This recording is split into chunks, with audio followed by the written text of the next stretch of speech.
Okay, we're live. Welcome everyone to the 49th edition of the Home Theater Hub. We're coming close to that Big 50. anniversary date, right? So thank you everyone for joining. Appreciate it. Thank you everyone for tuning in.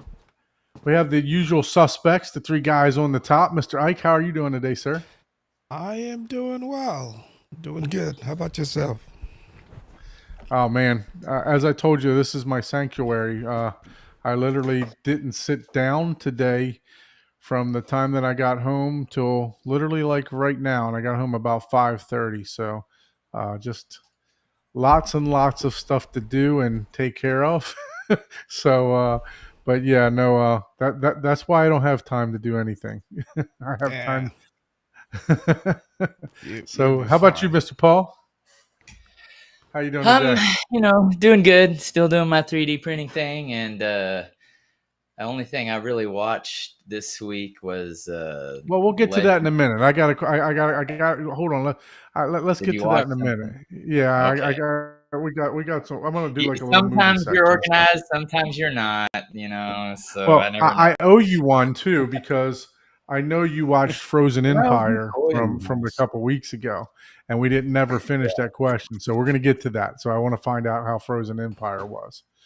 So, hey, Giles, thanks for joining, guy. Appreciate you, man. So, down on the bottom right, how are you? How are you doing, sir, Mr. Eric? How are you today, sir?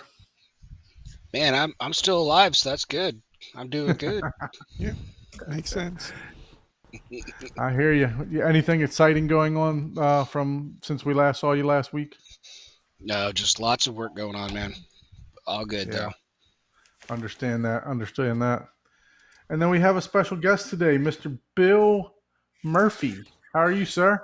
Sir, how are you guys? How you guys doing? I'm finally excited to get on this show to have some fun with you guys. Been watching the last few times. Congratulations on approaching the big 50, or the I guess the big 52 is the actual anniversary, right? Yeah, I had to set Ike straight on that pre-show too. So you're not the only one that messed that up. Dude, it's 54 weeks in a year. I don't know what you're talking about. At least that's how my year feels like. I thought there was 48. Anyway, no, that's a whole other conversation. Oh, Yeah, it definitely feels like it goes by fast, but I feel every week, so I understand what you mean by 54. So, so mm, those of you that don't know, Mr. Bill, he is part of the Arvolution crew here in the United States, and I believe it's let's get physical, right? let's That's get the physical this. distribution. Yeah. First of all, before I tried to put my logo back up on the screen, but it's just washed out, right? You don't see that, do Yeah. you? We Yeah, see no, home it's theater, but probably from the Boca. But That was a you nice. can go ahead and share my screen, and then No, that's okay. I can. I'm gonna just go back to the Arvolution home screen. There you go. Um, Let me just put it up on video here. Yeah, So Bill just Bill let's just get started physical. his Oh yeah, there you go. Inside Bill the home just theater. started That's his YouTube channel. So I've 16, been 60 watching it. something subscribers now. I haven't even broke the 70 barrier yet, but every time I have 10, I have a celebration. You're celebrating a year. I'm just like every 10 subscribers is a new celebration for me. So. Look, I've been doing this for off. I can't say I've been doing it. I've been doing it for a year, doing the live show. I probably post a video like once every month if you average how many videos I've done for the whole year. Right. But sometimes there's a 2 month span, sometimes there's a month span, sometimes there's a week span. I'm not very consistent at it, but what I'm trying to get at is I've been doing it for 4 years and I've got only got 700 subscribers myself. Well, So, I don't it's not to bore you with a lot of details, but I guess this little story could kind of double as maybe the rest of the little mini bio you were going to do introducing me. But I'm currently climbing back hill from a pretty disastrous um, hacking episode. I mean, I oh, I was I lost my whole Facebook and Instagram account, and you ask how that could happen. It's I'm trying to put the short version of the story together, but the bottom line is I lost my 13 years of my Facebook. I wasn't really using Instagram that um that enthusiastically, but I had between 4,000 and 5,000 followers on Facebook. I spent almost 40 years as a broadcaster here in South Florida on the radio and FM radio, doing rock radio over the years. So I did announcing for the Florida Panthers hockey team for 16 seasons. Oh, so wow. I had a nice group of followers on my Facebook page. And ironically enough, while I was on my way to Cedia, so I got hacked. I actually pulled into one of the nights I spent the night in a hotel on my way over there and checked my phone real quick and saw that my phone had been accessed. It said, someone has accessed your account, your Facebook account. Was it you? And it was while I was driving, so I knew it wasn't me. So I said, no, it wasn't me. But by then it was too late. What had happened was a website that I put up 20 years ago, it's called Murphonics.com, had I used my email address from that domain for 20 years. And a few months ago, I have also a few other website domains. I have BillMurphyProductions.com. I have one for my band that I play with too. So I have a little stable of domain names.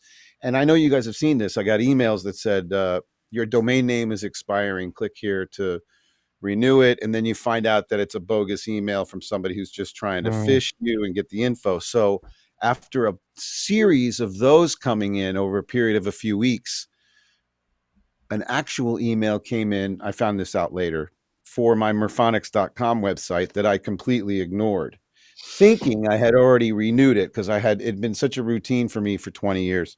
So it turns out it was expired, and it had been expired for over a month, and somebody bought it. And whoever bought it, one of the first things they did was log into my Facebook account and Instagram account. They went on Instagram and posted something inappropriate and got the account suspended.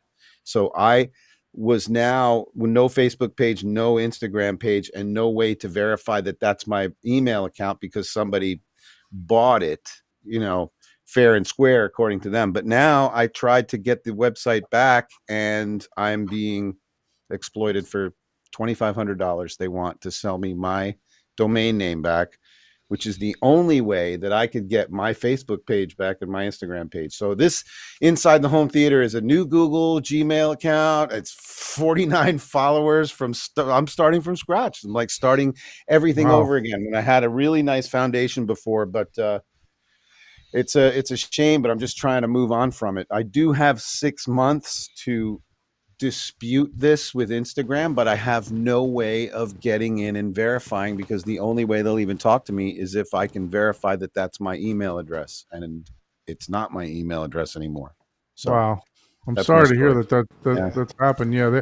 I had some stuff on my old computer, old Windows. That's one of the reasons I moved to Mac too, because it's, I feel it's more secure than a Windows computer. I don't know. You technical guys. I'm on Mac. Better Didn't than help I me do. for this, but I think it more had to do with Facebook than it did with any device I was using. Yeah. It was just that was somebody's way in.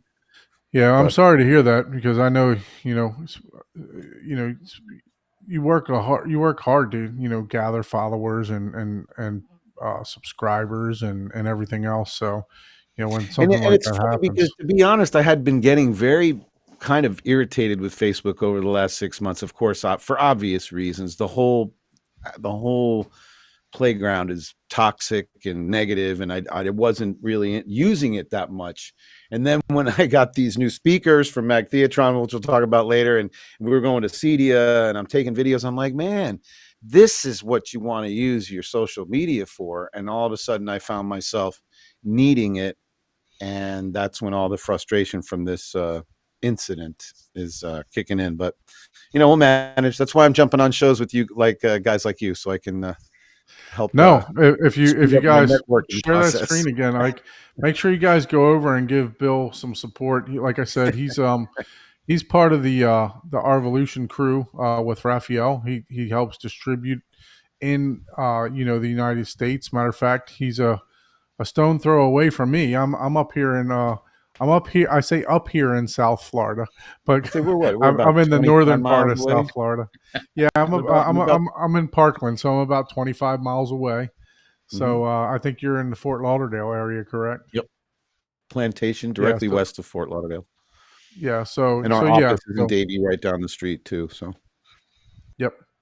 Yeah, I was by the old office. I think you were on the 2-story building prior to you guys moving. So I remember that when it was with Zapiti over there. yeah, 2-story And then you, building when we had to bring everything up and downstairs every day with the shipping. That was a brilliant idea. Get on the second floor.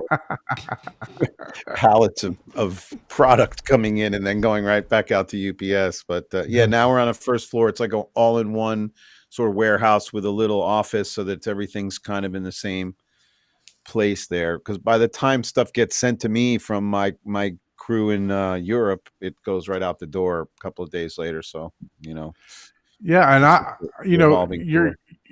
you saying that you were in the radio background just explains, why when I watched your first live, you jumped on, why you did just so well. I Oh, was thanks. like, man, this guy is a fucking natural, right? I'm like, No, I mean, I did broadcasting. This is weird though, because there's a camera. I was never really concerned about people seeing me over the years, so I Right. kind of always spoke to an invisible audience. But this is, and then I did a podcast in 2010. I started one of those. You remember Rockline? Remember that old rock show called Rockline, where they'd interview the musicians and the guys would play their new songs there in the studio? I sort of did a takeoff on that called the Bill Murphy Show. It's actually BillMurphyShow.com, and there's about 200 episodes of guys. I was able, through the radio connections I had, I was able to track down people like Alan Parsons and Mitch Ryder, and some rock stars here and there, but then also local guys. Like there's great musicians here in South Florida that I would interview them, original music artists, and they literally come to my studio. And it was in an old studio that I had. And they would, bring acoustic guitars, do unplugged versions on my show, and I'd interview them and stuff like that. So I did a podcast like that for a while too, way back before anybody was doing podcasts. My first one was in 2011. So I had no idea what I was doing. I was surprised I even got it to work, and I was on Apple Podcasts and all that. And next thing you know, it's been listened to in like 44 countries. Wow. Millions of listeners I haven't done a new episode in 4 years, and I still get little reports here and then. 23 people listened in Amsterdam. So it's pretty cool. It's still sitting out there. I purposely did the interviews like with no timestamp. In other words, hey, where did you guys play last night and where are you playing tomorrow? I always just made it general and biographical, and so that you could listen to it 3 years later and it would still be relevant, So that's awesome. That's still sitting up there. I made no money on it because I had no idea how to monetize a podcast, because nobody back then knew how to monetize a podcast. There was no way of even explaining to anybody what your audience was. So, but it was, a labor of love, and it was a lot of fun. So here I am, and it just evolved into home theater, and now I'm one of you guys. Well, let's talk about, where I know you from, and that's from, it was from Zapiti, and then now over to Arvolution. So what do you guys got going on over at Arvolution? What's coming out new? What do you have? What's your latest and greatest over there at Arvolution? So we just received our stock. We did get initial stock on the Pro 8K. And I know all of you guys are pretty much familiar with Zapiti, right? You guys were all Zapiti or Arvolution owners at one point. Yeah, so everybody knows that it's a so you guys understand the whole concept, but the Pro 8K is out. I would say it's very comparable to our signature model that we had when it was a Zapiti. One of the Dolby Vision line was out. The Pro 8K has got 2 drive bays in it. Some really fancy upgraded electronics that customers are swearing they're getting an even better. That's the Player 1. That's with the 1 bay. And then the Player Pro is out, which is the newer one. I just got them. Now they're both in stock. The one thing that's not in stock at the moment is the Player Mini, which we can talk about it, but we're getting more of those in about a week. And so the Pro 8K is not on your website currently? Okay, so it should be. Let me look at it on my end here. It's right below the signature. On the I was gonna say it's just one down. Oh, there it is. There you go. There it was. What's the maximum disc size per bay in those. 16. You can, when 32 terabyte drives come out, you'll be able to use them. Up to But you- 64 terabytes Up a to movie. Yeah. 64 terabytes. So you can do 22s in each one right now. Okay, that's more than enough. for My most- experience, and from what I understand, this is all improving too. So this may not even be a thing. Back when people were talking to me about what size drive should I use, I don't know how often somebody gets a 16 or 20 terabyte drive close to filled to capacity, but I used to say back when the Zapiti lines at Dolby Vision were doing up to 16 terabyte, we would say, I got You're- 8 you're of them probably- right now. huh? Oh, yeah, I have well, 8 of them filled right now. not full, though, Yeah, are they? They're not all the way we are They're- the they're audience. Wait a for minute. that. You guys filling up 8 bays of 16 Yes. terabyte drives? I Yes, have I- 8 the- days of the, 18 The terabytes. NAS that you guys sent me, I already need another one. I don't even want we to like know our what you're we like watching our on. media. We're collectors, so we not Yeah, only no, do we collect it, we archive it. am totally know. understanding the profile of the collector, because I mean these Yeah. guys are nuts. But so a lot of very You often just called three out of the 5 of us nuts. in a very loving way. I'm Yeah. sorry. In That's term of awesome. endearment, come on, man. When Yeah, we're talking about exactly. gear, when you call somebody nuts, it's a term of endearment, right? That's right.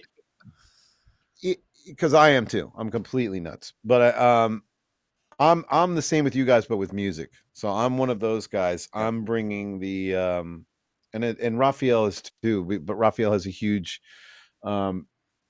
emphasis on music. We're both musicians, and most of our time is consumed talking about music and musicians when we're hanging out together. And we are trying as hard as we can, the limited time that we have to do any of this, to really, really integrate music into these players, so that they can live in the same sort of atmosphere and playground as your movies. Because I personally think that music is underappreciated and rated when it comes to home theater. I So forget who it was. does the Pro come with the DACs for music?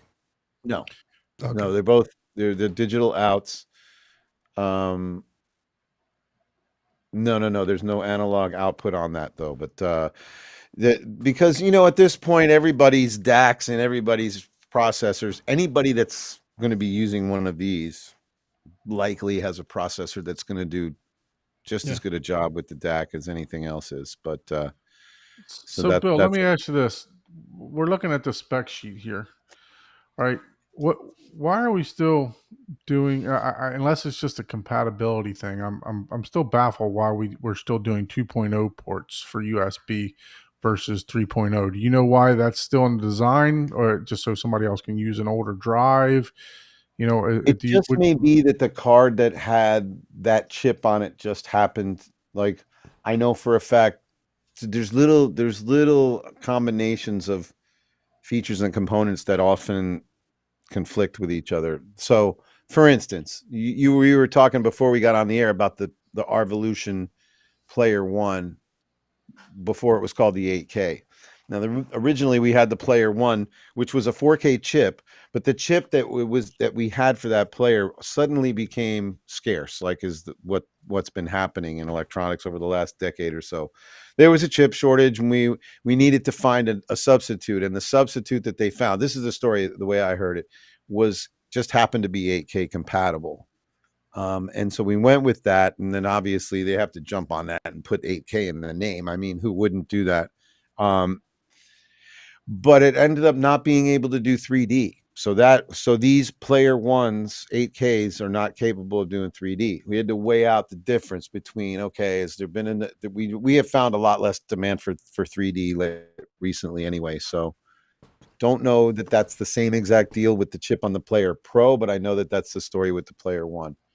I mean, once you guys get past the first couple of lines on any of these specs sheets, I need to send the questions to Raphael, because as the farther you go down, the less I can elaborate on them. I'm just basically an end user. Raphael mentioned that before, that the 3D did not work on the Player One, but I did go back into the specs later on, and I sent him something that it Wait. actually says it's not. I think it does side by side, but it doesn't do like the regular 3D. Right. Uh, Not the real one that the 3D people Right. really want, Yeah. So, but it from still what I does understand. side by side 3D, and it does. So I just want to clarify that. Right. And I mean, obviously, you guys know that most of my day is spent answering the phone with inquiring minds asking about the Arvolution versus Kaleidoscape, and it's a different sort of what's the word I'm looking for? It's a different product. I mean, you're not to simplify Kaleidoscape down to this basic of a level, but when you compare it to Arvolution, Kaleidoscape is a very, very glorified Netflix, if you will, or Apple TV Plus. Not to say that it's on the level of quality as that, but it's a delivery service like that where you're getting the contents provided to you by them for the most part. And if you do have your own content, you still have to, you know how that goes. You have to go through that whole process to get it delivered to you. Our I'll product simplify it. is I'll simplify it even more and say it's time versus money. yes. Yes, but I mean, you do have the convenience, and you have to put obviously the Arvolution ecosystem is the whole word I was really looking for. It really requires some intuition. You got to be you don't have to be an IT expert or anything, but you do have to know your way around files and computers and formats to be able to get it to work the way you really want it to work. Kaleidoscape obviously works right out of the box, and you just click here, buy now, and you're done. But with us, it's they're flexible. You'll see that the Arvolution Player 1 and Player Pro both have drive base. So you're saying, well, if you're going to be accessing files from a NAS, why would you need local storage? Well, because in some cases we have people that are hobbyists. They have their own digital files, however they got them. They've got them stored on tons of hard drives as it is, and they just want to put their 200 or 300 media files on that local storage, and then basically that player in essence becomes a NAS, because if Correct. you have a very small collection and you have it in there, now you can access that folder from another room with a mini or your NVIDIA Shield for that matter, or whatever media player you want. But when you use the Arvolution player, you get the brilliant display that sort of looks like a Kaleidoscape sort of situation, or Apple TV Plus, or whatever way you want to look at it, but it's your own material. I always try to put this picture in people's heads when I'm selling the NAS, or I shouldn't say selling it, but explaining it to them. So let's say you're a family, you have a family member that had a wedding, and they had some production company come in and do the whole wedding, and they produced this whole MP4 that's all edited and it's got music done into it and all of that. Now, what you can do is you can take that file, go in your Finder in your Mac or your Explorer in your Windows, go into NAS, put it in a folder called personal folders, personal videos, and then you put it through the identification process through the Arvolution database. It'll come up with nothing. And then you go ahead and just fill in all the fields yourself. Give it a title. You can, with your PC and the Arvolution app, you can go ahead and make your own artwork for that movie if you want. You could put a 4K UHD banner at the top of the custom poster you make for the movie, Bob and Carol's wedding, and you have your artwork and all that. And then that sits on your collection when you're scrolling through all your titles. That can be right next to Titanic or whatever with the rest of your movies. So it really is a more personal experience that involves your content, and by your content, it could be anything for that matter, right? Bill, can I ask you about metadata scraping? So if I have regular movie rips that I've got from my Blu-rays, will it go out there and automatically scrape data? Okay. Right. And so I also see a follow-up. Go ahead. It'll see the title, and as long as the title doesn't have a whole bunch of extraneous characters in it, and you just go ahead and you edit that down to interstellar.iso, then it'll see that file and it'll identify it the way it's supposed to and give you all the stock artwork. It'll give you 10 different covers that you can choose from for Interstellar or whatever, and then animated backgrounds. We have a staff in Europe that works on the background so that a lot of the Hollywood blockbusters, when you scroll through your titles, every time you stop on one for a second, a music soundtrack clip will play from the movie to sort of create the mood of the movie. And then when you actually select it, then it goes to a staging page where you'll see the title of the movie and then a background artwork, and those are animated for us. You'll see if there's a car in there. What it is, it's a sort of a still picture superimposed over the front of the trailer of the movie, and that's moving behind you, so everything's moving around. Oh, he's going to show it to you there so you can see. I could actually pull it up too. I have our video on this computer as well. But anyway, so that's that. You guys understand it. I really appreciate you letting me take some time to explain it to everybody that's watching too. But that's it in a nutshell, I guess. A pretty big nutshell, but that's Yeah. So like he was talking about, you can have and I just loaded this up. So this is only one drive of my collection that I've had. I'm going to be doing a full UI video on the Arvolution and the NAS together. I put out an unboxing video about a month ago for the Arvolution NAS. We actually did a live unboxing on this show, and currently, I about as of 2 days ago, I was finally able to get all of my movies and media moved over to the NAS. So it's a long process. Especially if you have a large collection. So Paul and I, we were going through this, and we even asked like ChatGPT, what's real time for moving X number of terabytes, to your to your NAS and stuff like that. I mean, and it was coming up, for a 16 terabyte drive, it's like a day and a half. Yeah. Right, because you can only write so much on these drives. Now, if you have an SSD drive, it'll fly, right? But you still got to be able to. So the movies that I was moving, I was moving them already in a digital format.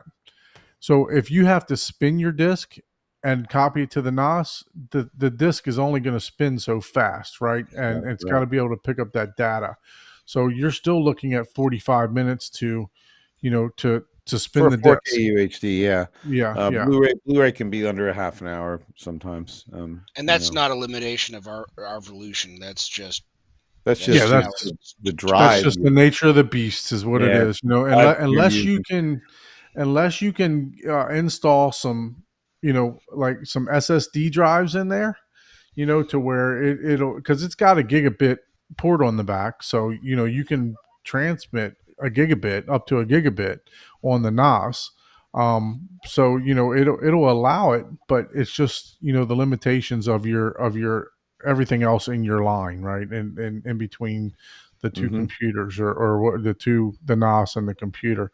But I'm going to go through this. Like, there's also in the NAS, in the Arvolution NAS, there's also a backup. It's a RAID 5 configuration, and so there's the backup process. So for instance, I have 3 8 terabyte Iron Wolf Pro, and it's basically because I basically use my equipment for. I mean, obviously I do my fair share of personal use, but I like to show this stuff, and it's mostly short clips, and when I have demos and stuff over here, I'm basically just showing the same handful of things. But I have 3 8 terabyte drives in there. If at some point I wanted to make them all 16 and get 8 of them in there, so that's a whole expansion process that I would do. I'd get in touch with Raphael. He would be able to take the backup, save the backup, and then transfer it back to the new 8 hard drives. To me, sometimes when customers have done that, I think that's been like a 2 or 3 day process. It takes a long time or longer. Don, is this a hardware RAID? Sorry, Ike. No, yes. We're at okay, that's a good question. That's beyond my knowledge curve. Sorry. I have heard, and I'm like, I think I'm going too far. No, and believe me, I do. I should ask you to take a couple minutes to explain that to me. But I have heard Raphael explain to people the answer to that question. I'm not sure I remember. I know that I could probably answer that question because I know that the You're good. Zapiti You Nas. said RAID 5, so I'm pretty sure it's a And hardware the RAID. Zapiti Nas has a RAID card. I know that. Yeah. Does that So mean it's that a that's a hardware. hardware? Yes. Right. Yeah, it's a hardware RAID. But I don't But know if the Zapiti Nas was RAID 5. That's Gotcha. the thing. I was gonna get really geeky, and then I'm gonna pull back and say, Ike, That's I fine. stepped on you. I apologize. Go ahead. No, But please good. put me in my place. I need to So- learn this stuff. So Don, do you have the rip of the Gemini man? The The what? Will Smith Gemini or Gemini or whatever. I the Will do, but Smith? I don't know if it was on this one drive that I just basically loaded in here. I tried to play it on the 8K player. We lost your camera, Don, but I See, tried to see what play you're it on the saying. 8K So your player. whole collection, your whole collection is up there, but not all of the titles are connected to it. I couldn't get the 8K player to play that movie, the Gemini Man, for some reason. I'm not sure. Is that 'cause it But runs I at know, 120 hertz? I know Jordan, Hater Cowboy, had talked about having some challenges playing it even on the that movie? on the Dune. Wow. Yeah, the Gemini Man. I only have a 3-minute clip of Gemini Man that But he was Raphael able to had get the Dune to play it, the new one that was sent to him. But I tried it on the 8K player even just 2 days ago, and I couldn't get it to play. I don't know why But I'm not. I can play it on my PC. So if I go to the R Video app on my PC, I play it works fine. I try to play it on the R Evolution. Nope. And I think they said it was recorded in 4K 60 or something like that, or 4K 30. So a lot of players have challenge playing that movie. Interesting. And that's the same So- reason I would think Gemini Man doesn't work, because it's 120 hertz. That's So is probably it? made Yeah, to- it's Now, 120 hertz, right? Yeah. it was 4K 60. 30 as It's opposed to 60 4K hertz. 24. Is that what you're saying? Yeah. It's Yeah. 60 versus 24. It's not. Oh. 100. Yeah, it's 60. Yeah. It's 60, right? Yeah. So, but I think the might be a new setting. Dune can play it. The 8K whatever one that just came out, 8,000 or whatever that stuff is called. But so I was like, have okay, it, but let I've me go not try tried it. So Yeah, I but have it. I ripped it and tried it. Didn't play. I was like, yikes. So this is like Bill was talking about. This is an animated background that Yeah. you can actually change this, and I will suggest 1,000%. And I covered this when Raphael was on here. Absolutely do not edit your not. I won't say edit, but change stuff on your poster wall from the actual Arvolution. Use the Arvolution app on your computer and edit it that way, because it is If you try to make 1,000 it work times with that, faster. it's not fun. No. Yeah, it's So- 1,000 times faster. So if I want to change this particular one here, I can go to edit. I can change the picture. So No, there here's are- here's some of the cover arts here. I can change the backgrounds. So if I want this to be the picture, picture's updated. That's now the picture for Endgame. And like as he mentioned, there's several different options to choose from. I can go in here and I can change the synopsis. I can change everything in here. You can go through the technical information. Mhm. If it doesn't come up as a Blu-ray 3D, and I know that it's a Blu-ray 3D, I'm going to go in here. I'm going to change it to Blu-ray 3D. Right. That's very cool. So as Bill mentioned, this is not a one-stop shop, right? It's not press the button and you're done type of thing. Yeah, and especially the- for collectors, because collectors can go as deep as they want as far as Yeah. categorizing all this stuff. Every single one of these, you can assign as many different categories as you want. You can, And as you can create- see, it's grouping movies together for you. So it is scrubbing the metadata. I didn't Yeah. make any of these groups. So I have the Lord of the Rings group. And granted, I have 1,800 titles. So I don't know. Right. Let me see Right, here. but so you can create a movie. You can create a category, like you could, let's say, car movies, and then every time you add a movie that features cars, you just make that one of the categories that it's attached to. So then you can put your cars category all the way in that left column on the homepage. Go right to it, and then they'll all be in alphabetical order together. I created surround music category, so every time I put a Blu-ray Pure Audio Blu-ray album into my NAS, even though it doesn't get, identified automatically because the music isn't really on the database as much as the movies are. But occasionally a title will get recognized. But I'll build it myself. I'll build all of the artwork myself, and then I'm going to put together a video, showing from soup to nuts, starting from the beginning. Mhm. I'll be doing that. I'll be putting it together on my very channel cool. of how to load your videos into the player, whether you're using just the internal bay or you're using a NAS or you're using an external drive. I'll go through all that, and then we'll go through one of my most viewed videos was actually the GUI of the Zapiti. So I know this GUI inside and out. I know there's been a little caveats here and there that have been added, but it's just more streamlined now than it was. Yeah. And I'm a perfectionist when it comes to certain things, and I have to have the banner across the top that says 4K. If I don't, I lose my mind, right? If I can't just let the movie play, right? I have to have it look perfectly, and then, as far as the moving backgrounds and stuff like that, I don't really care about that much. But like, if I know it's 4K or if it's 3D or whatever, if I know it's not if I know that the audio is not showing up correctly on this movie, if it says that it's, a 5.1 versus a 7.1, I have to fix it. It's got to be done. So, and the database, the player, from what I understand, the player does accurately identify and show you the codecs correctly now, as opposed to just like seeing the title. Back when the database used to see the title, it would just put up there what it was supposed to be. But this actually looks at the file and knows what's up there, and it'll say 7.1.6 if that's what it is. My favorite story about you see down here how it says 3D, right? Yeah. The categories are 3D, but we didn't see that it had a 3D banner. So what I'm going to do on this movie is I'm going to right click, and then I'm going to go over here to identify again. And I'm going to tell you why I'm going to identify again. So as you can see here, when I rip the movie, I title it 3D, Blu-ray, or 4K. That way I know that, yes, the movie pops up, Avengers Endgame, and I will title it something because I know that, hey, I'm missing a 3D movie here. This should be a 3D movie. So this way I can go in, I can verify. So now that I know that this is a 3D movie, I'm going to go to this banner here. I'm just giving you guys a quick, excuse me. Let's see here. Oh, this is great.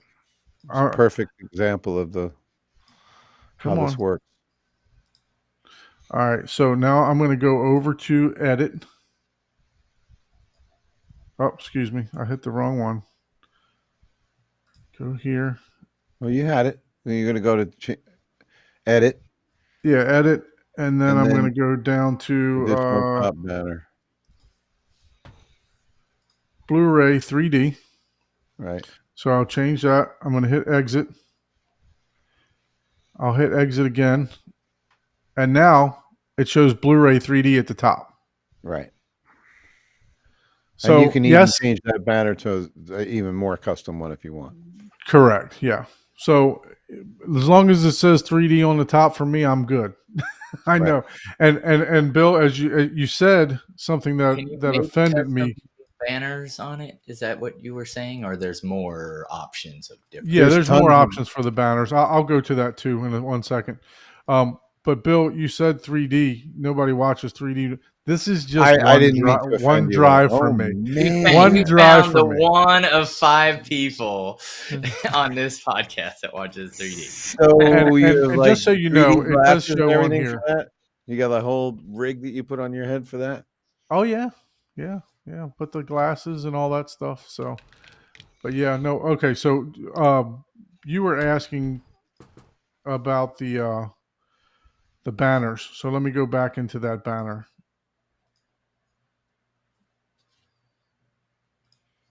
So let's see. Change. Where's it at? Edit. Where's it at? It's under edit. No, you got to edit first. And additional top banner. It's right there, second from the bottom. No, it's down to the back one. Yeah, sorry. They even have Betamax and VHS in case that's where you got your source. You can actually put a VHS banner up there. Oh man, Yeah, 8-track. so this- Here we come. So there's all your banners that you can put up. And it shows you an example at the bottom of the page as you scroll over it. See? Limited Cool. edition, special edition. And, you know, you can also put like disc 1, disc 2. They have all that in there too. Yeah, under So- various, I think is where there's some funny ones. Yeah, personal movies. See, if you go over there, it's a pretty cool banner that you can put over your personal banner. See, at the bottom in the middle, it's like you can see if you scroll over that, you can see what it looks like. See, Yeah. it's a pretty cool, like custom banner. I'm sure Paul would like to use that one a lot. There's a freaking fly in my studio. It's irritating the life out of me. Yeah, that's a good one. But yeah, we're gonna go through this. I'm gonna make a video showing all this stuff. Now that I have all my movies moved over to the NAS, I'm gonna, you know, we'll go through it. We'll test how snappy it is. You know, Yeah. how fast the movies actually play. I have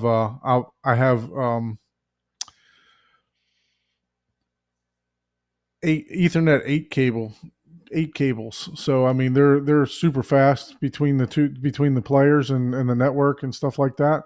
I'm running a Wi-Fi 7 network, so it's hardwired in right next to me. As a matter of fact, everything is, you know, hooked up right over there still.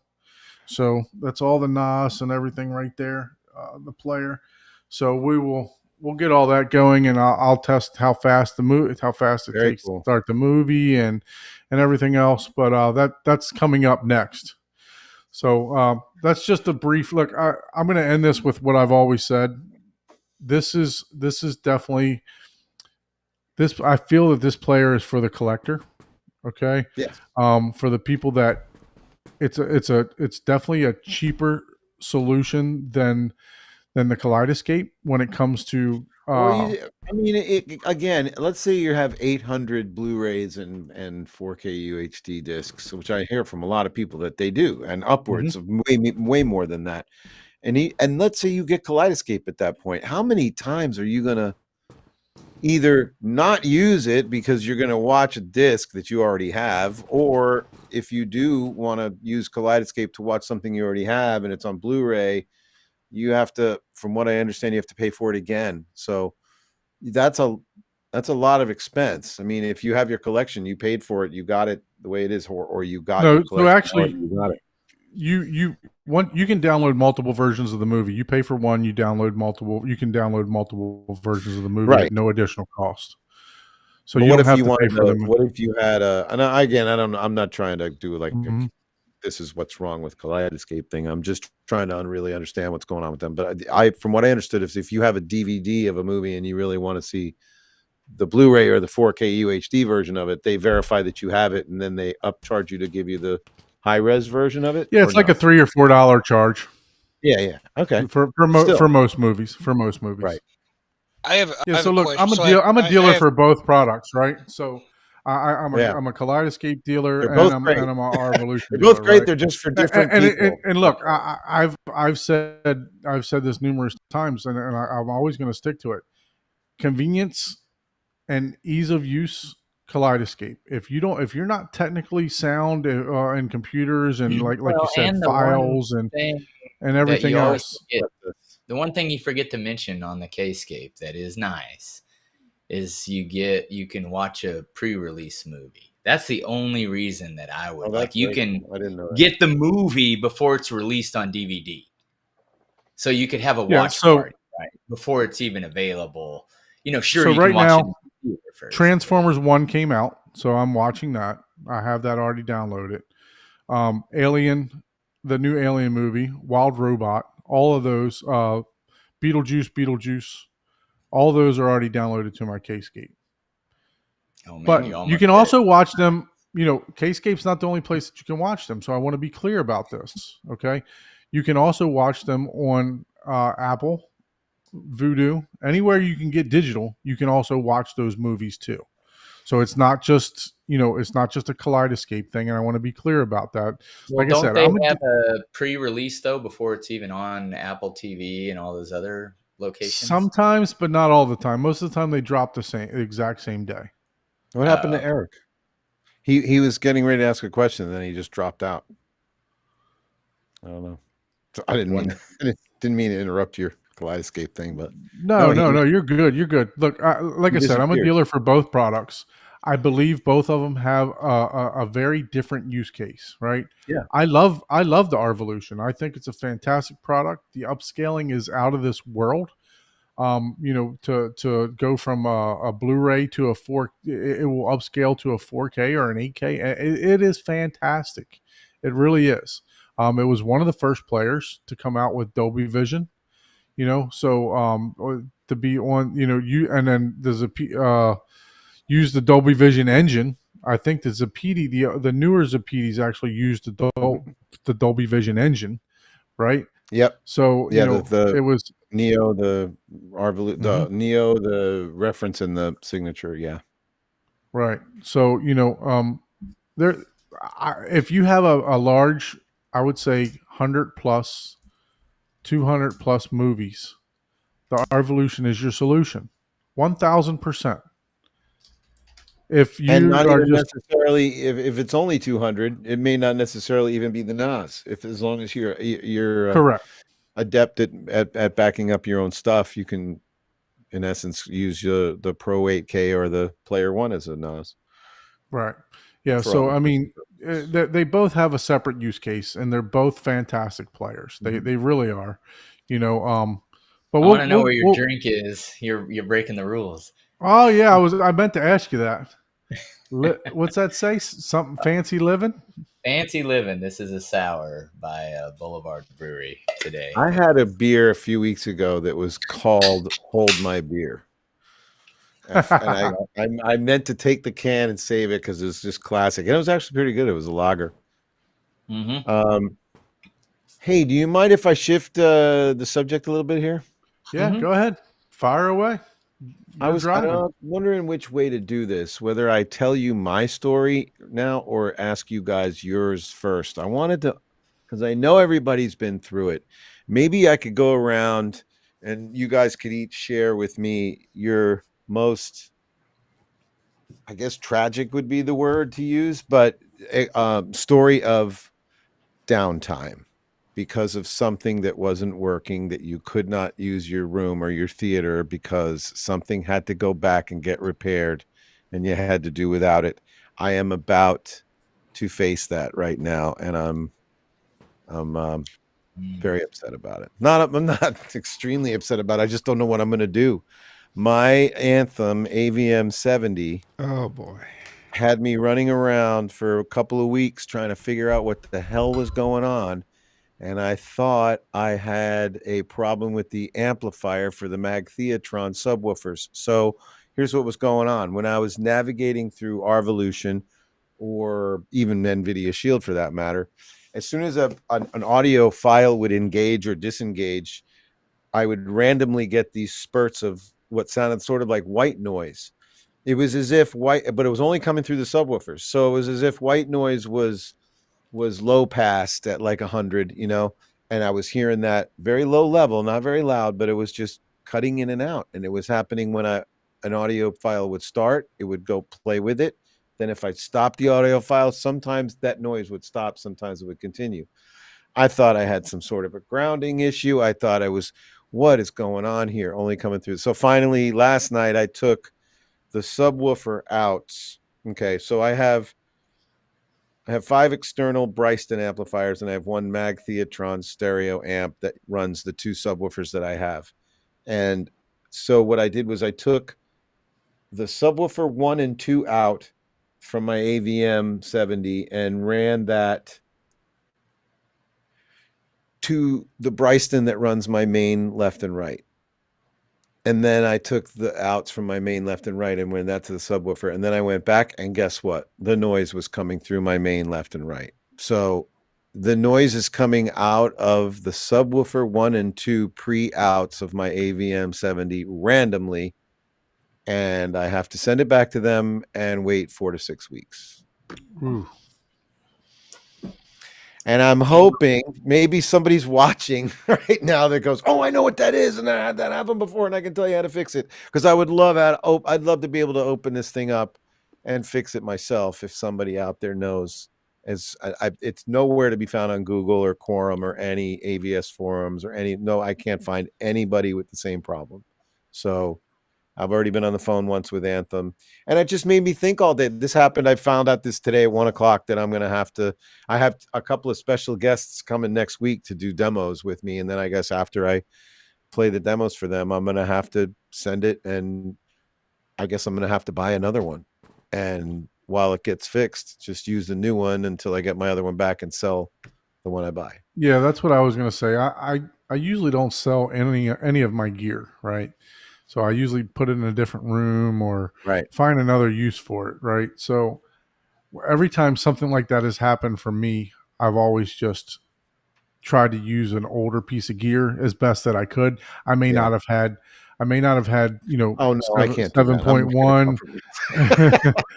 I have a whatever. level of But I'm like you also. expectation Look, if now. I had a client coming or somebody else, yeah, I would just buy another one of the same thing. Maybe an open box or something like that from Mhm.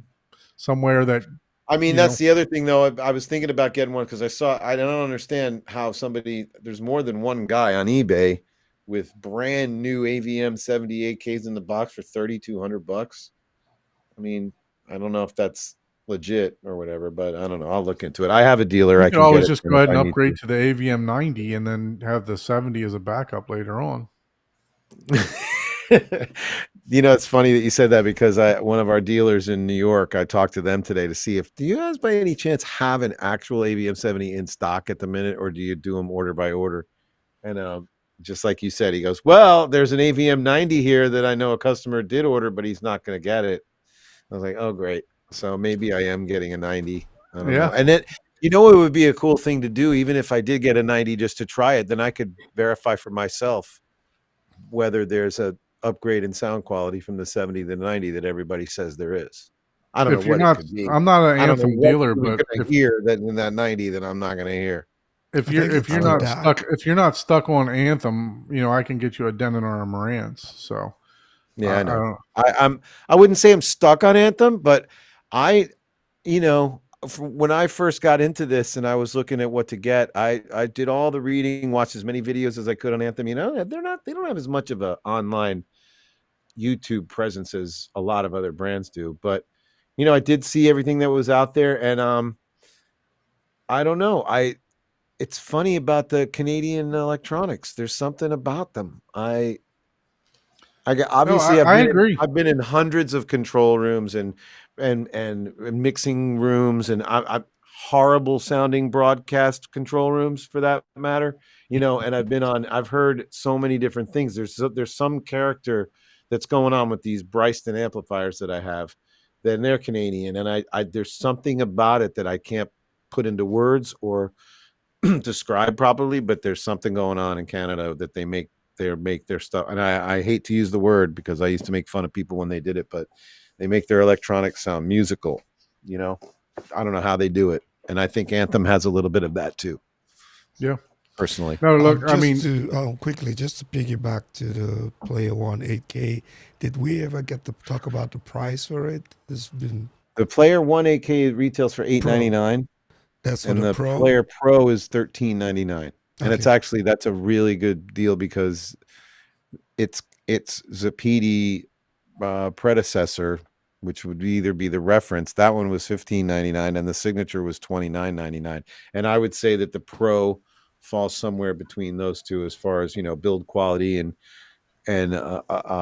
quality of the components and that kind of thing. Plus, everything's newer now, so all the let's stuff just that look. did- Let's just look at the differences real quick. We'll go through that very quickly. I do want to you hear can about pull that how up. you guys had to deal with loss of equipment and waiting and getting stuff fixed. Yeah. And what, because I know So- you probably guys have some horror stories.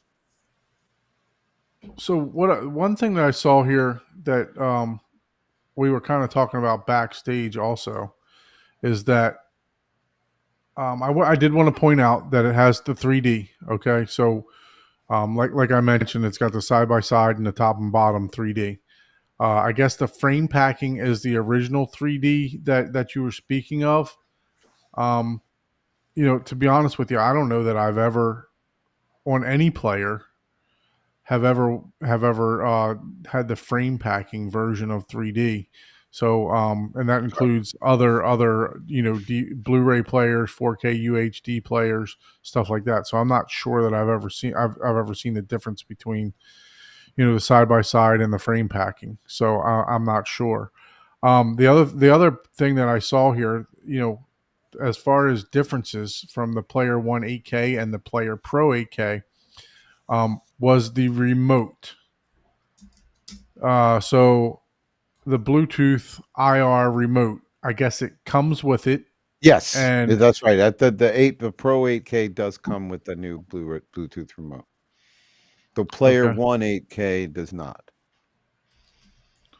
So a lot of these remain the same between the two players.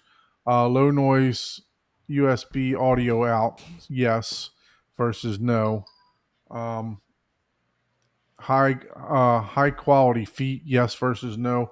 What do you know about the difference in the feet? What does it say there? Does it say anything about the feet on there? It just says high quality.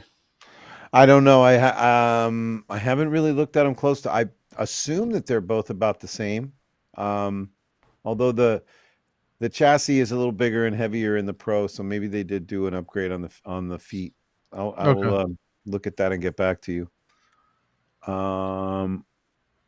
Wow, you're right. There is a lot of similarity. So yeah, they're pretty. Seems to be pretty close together. You said this is going to be more like the signature. The power supply a little more heavy duty though? Did it have a difference in the power supply? Yeah, I think it has a different power supply. It definitely has better power supply. Yeah, it does have I remember combing through the specs, and I think the power supply is one of the highlights of it. And it's a pretty attractive looking interior too. They've got the Arvolution brand name on a few of the components and the covers in there. It's really one neat are you looking at? The higher end one? Yeah, the Pro 8K. The Pro, and it has the frame packing 3D in it, right? So it's the preferred. 3D. No, this is not 3D. No, this one it's still the same chipset, a different version of the chipset, right? So that I thought I saw where it showed 3D and it had it's a side by side. Oh, well, what was the one that had the frame packing on it? That was the older one. That was the original 4K player. Oh, gotcha. Oh, okay. I thought the far left one was the 8K one, not so it's the one on the far right. Yeah. Okay, let's move on from our Don, are you not able to see? Are you not able to see comments and stuff on this while we're doing this? Yeah. So there's a tab over in the top right hand corner that shows like a chat sign. Oh, okay. But unfortunately, with this program, you can't answer the chat like you can on StreamYard. You have to actually go to YouTube and pop out the chat and answer there. So, but yeah, no, we're working on making a change. I think we're going to let this run out and then probably. So I can pull it up here. I got it here. Yeah, but you won't be able to send an actual message though from there. Oh, you really? can see everything that's. I don't understand why I've actually emailed them and talked to them asking them why we can't do this, but but anyway, all right. So let's move on back to your question. So Ike, have you ever had to have? I already know this answer where you're going to go with this. Yeah, my Sony projector. That was my projector. My Sony gave up on me, and I moved on to JVC, and I'm not going back. Okay, so you just didn't have any real downtime. You just, when the Sony went bad, you got the JVC. No, I had to send it in for repairs and had so many back and forths with Sony, and they sent it back to me and saying, well, it's a limitation of the of the projector itself, it's not that it's bad. I'm like, it's producing crappy image. I Wow. mean, what am I supposed to do? Give me a new one then if it's, hit this limitation, but not, they refused, so I moved on quietly. Yes, What it about? was a couple of weeks. It was all, yeah, and I unfortunately, it did was see. It over. sounds to me like 4 to 6 weeks is standard for everybody. I'm Yeah, feeling. it was I'm over the holidays too, the Christmas holidays. So we I'm pretty spent the impressed entire with us holiday. because we managed to get stuff turned around in a week or two, and I'm like, damn. No, So no, we have the Sony I was have a over. It was over warranty the repair guys. holidays. I have warranty repair guys that come in once a week, and I usually have 2 or 3 or a few players for them to take care of, and then we get them sent out the next day. So it's like I'm on the phone 4 to 6 weeks. What are you kidding me? Obviously, they sell a lot more units than we do, but still, I don't know. It's a shame. And I mean, it's just I'm bought it a little more than a year ago. So you guys all know with any piece of equipment, I'm right at that point where I've totally mastered how to use that thing, Right. And now, so I'm not about to switch to another brand. How about you, Paul? Downtime with any of your equipment? Um, yeah, I mean, I had like a month down whenever I filled up See, my 8 terabyte hard drives, and I Oh yeah. bought the new 8 bay, and I did some miscalculations, but I was like, oh shoot, since I'm going to RAID 5, I'm going to be using one extra hard drive, so I won't have that space to copy all the 4 hard drives over, because it'll only really be 3 hard drives worth of space. So I ordered another one. Well, the one I ordered came in, I put it in, but one that I had ordered, that I had, because I ordered like 3 or 4 as future use, and I was using those. One of them was bad. So I went and called Western Digital and said, hey, I ordered this, blah, blah, blah, blah, blah. And they were giving me the runaround and like, oh, you're going to have to pay for shipping and all this. Oh, well, waive the shipping and all this other stuff. And I'm like, I literally got to the point where I was like, that's ridiculous. I'll just order it from your store online and then just ship this one back in the package. So that's what I did. I just ordered and swapped and sent back. But even that's almost then, what I'm gonna do. so, I think that's so what I'm that gonna was do. like a week. And then after I got it set up finally, I had to transfer all my data over from the old one to the new one. And that took like 3 weeks of data transfer. It was 64 terabytes of data. Because So I mean, you weren't technically completely down at that point. If yeah, you I wanted don't know that I've ever really wanted to watch a movie, you still had a Blu-ray player, right? I mean, Yeah. Yeah. I still Right. had that. Well, But that's see, not the problem, down. the reason I like the Revolution and similar devices is I literally, once you get so many movies, I mean, I have, I think, a total of 3 copies of Ready Player One because I couldn't find the damn thing. And I used to watch that. I mean, I watched that movie like probably 15 times. It's And a I couldn't fantastic find it. movie. I thought, man, I must have loaned it out or something. So I bought it. Once I just didn't think I Then you had found it. Yeah. All right. Yeah, I literally had 3 copies of that. I was like, I need a digital interface because I I cannot mean, physically find. even that, I mean, Don has like 100 copies of Nightmare on Elm Street or whatever that movie is called. Nightmare on Elm Nightmare Street. on Elm Street? No, I don't have 100 copies. I have every one that has come out. Friday the 13th. Oh, I have Friday the that. 13th. Yeah. Yeah, But I have all those. Speed. We're gonna get to that in a second because I'm really enjoying this month because I'm doing some Horror movie Halloween month. Halloween horror month. So oh god. so before we get into that, and I apologize, Paul, because we never, when Taurus was on, we never got to your movie that you that you watched. You said you watched Frozen Empire. Yeah. So tell us a little bit about that. What did you think about Frozen Empire? It was all right. It wasn't, the first one of that series was way better. This one, it's not bad. It's just, it didn't surprise you with anything really, if that makes sense. I mean, it had some cool stuff, but you know, it's I don't know. It's hard to explain. It's not a bad movie, right? But it didn't do anything different. It didn't, you know, it was just another movie in the series, right? Where whenever originally you watched all the Ghostbusters, that you usually had some sort of slight different plot, and maybe it's just because you've already kind of seen the original ones and they're all, kind of, oh, well, now it's going to be some main entity versus, this or that type of deal. It didn't bring anything new per se Okay.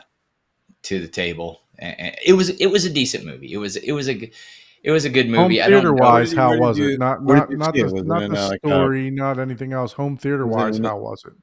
oh, it was this in the home theater. I thought you went in the theater. You went to a commercial theater and saw it. It wasn't it wasn't, again, it wasn't anything, there was a couple, spots where it's, bassy or whatever, but nothing outlandish, nothing. Not like Dune 2.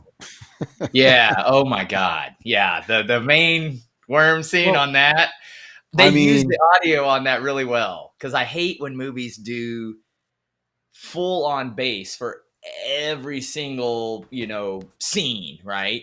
Cause then it diminishes the, like a turning point scene that is supposed to be super impactful. And I think that's what right. they really did really good in Dune, where, the big worm scene, it was just like, holy You crap. got to a level that you got to a level that you didn't think was still there because Yeah, you thought you exactly. right. That's what they did. They gave you plenty of impact throughout the movie, Yeah. but they Yeah. did just something a little different in that one scene to make it, hey, this is an Yep. impact. Where other movies are like, oh yeah, we're gonna do the same, max volume bass in scene 1 through 55. And it's you all know, going to be the same exact kind of boom, boom every yeah, time. Yeah, I exactly, know. exactly. Yeah, that's what I appreciated about. And the Dune was like really, I don't know. They just it was definitely a polished audio experience. Now We saw this, that. We saw that in IMAX at the Majestic Theater in oh wow, was that yeah, 30 millimeter print of it or 35 millimeter or 75. 70 millimeter. Yes. There was a 70 70 millimeter mils, yeah. print. Like I Yep. think there was oh, like 12 of them in the country. Raphael and I saw it when we went out to LA at that Majestic Well, Theater. we have one right there in Fort Lauderdale, right? Yeah, I know that. The IMAX It's one of the theater. only. It's one of the only IMAX 70 millimeters. When they had no, we have one Oppenheimer here. come out. Mhm. When they had Oppenheimer come out, they I mean that I tried to get tickets to that thing.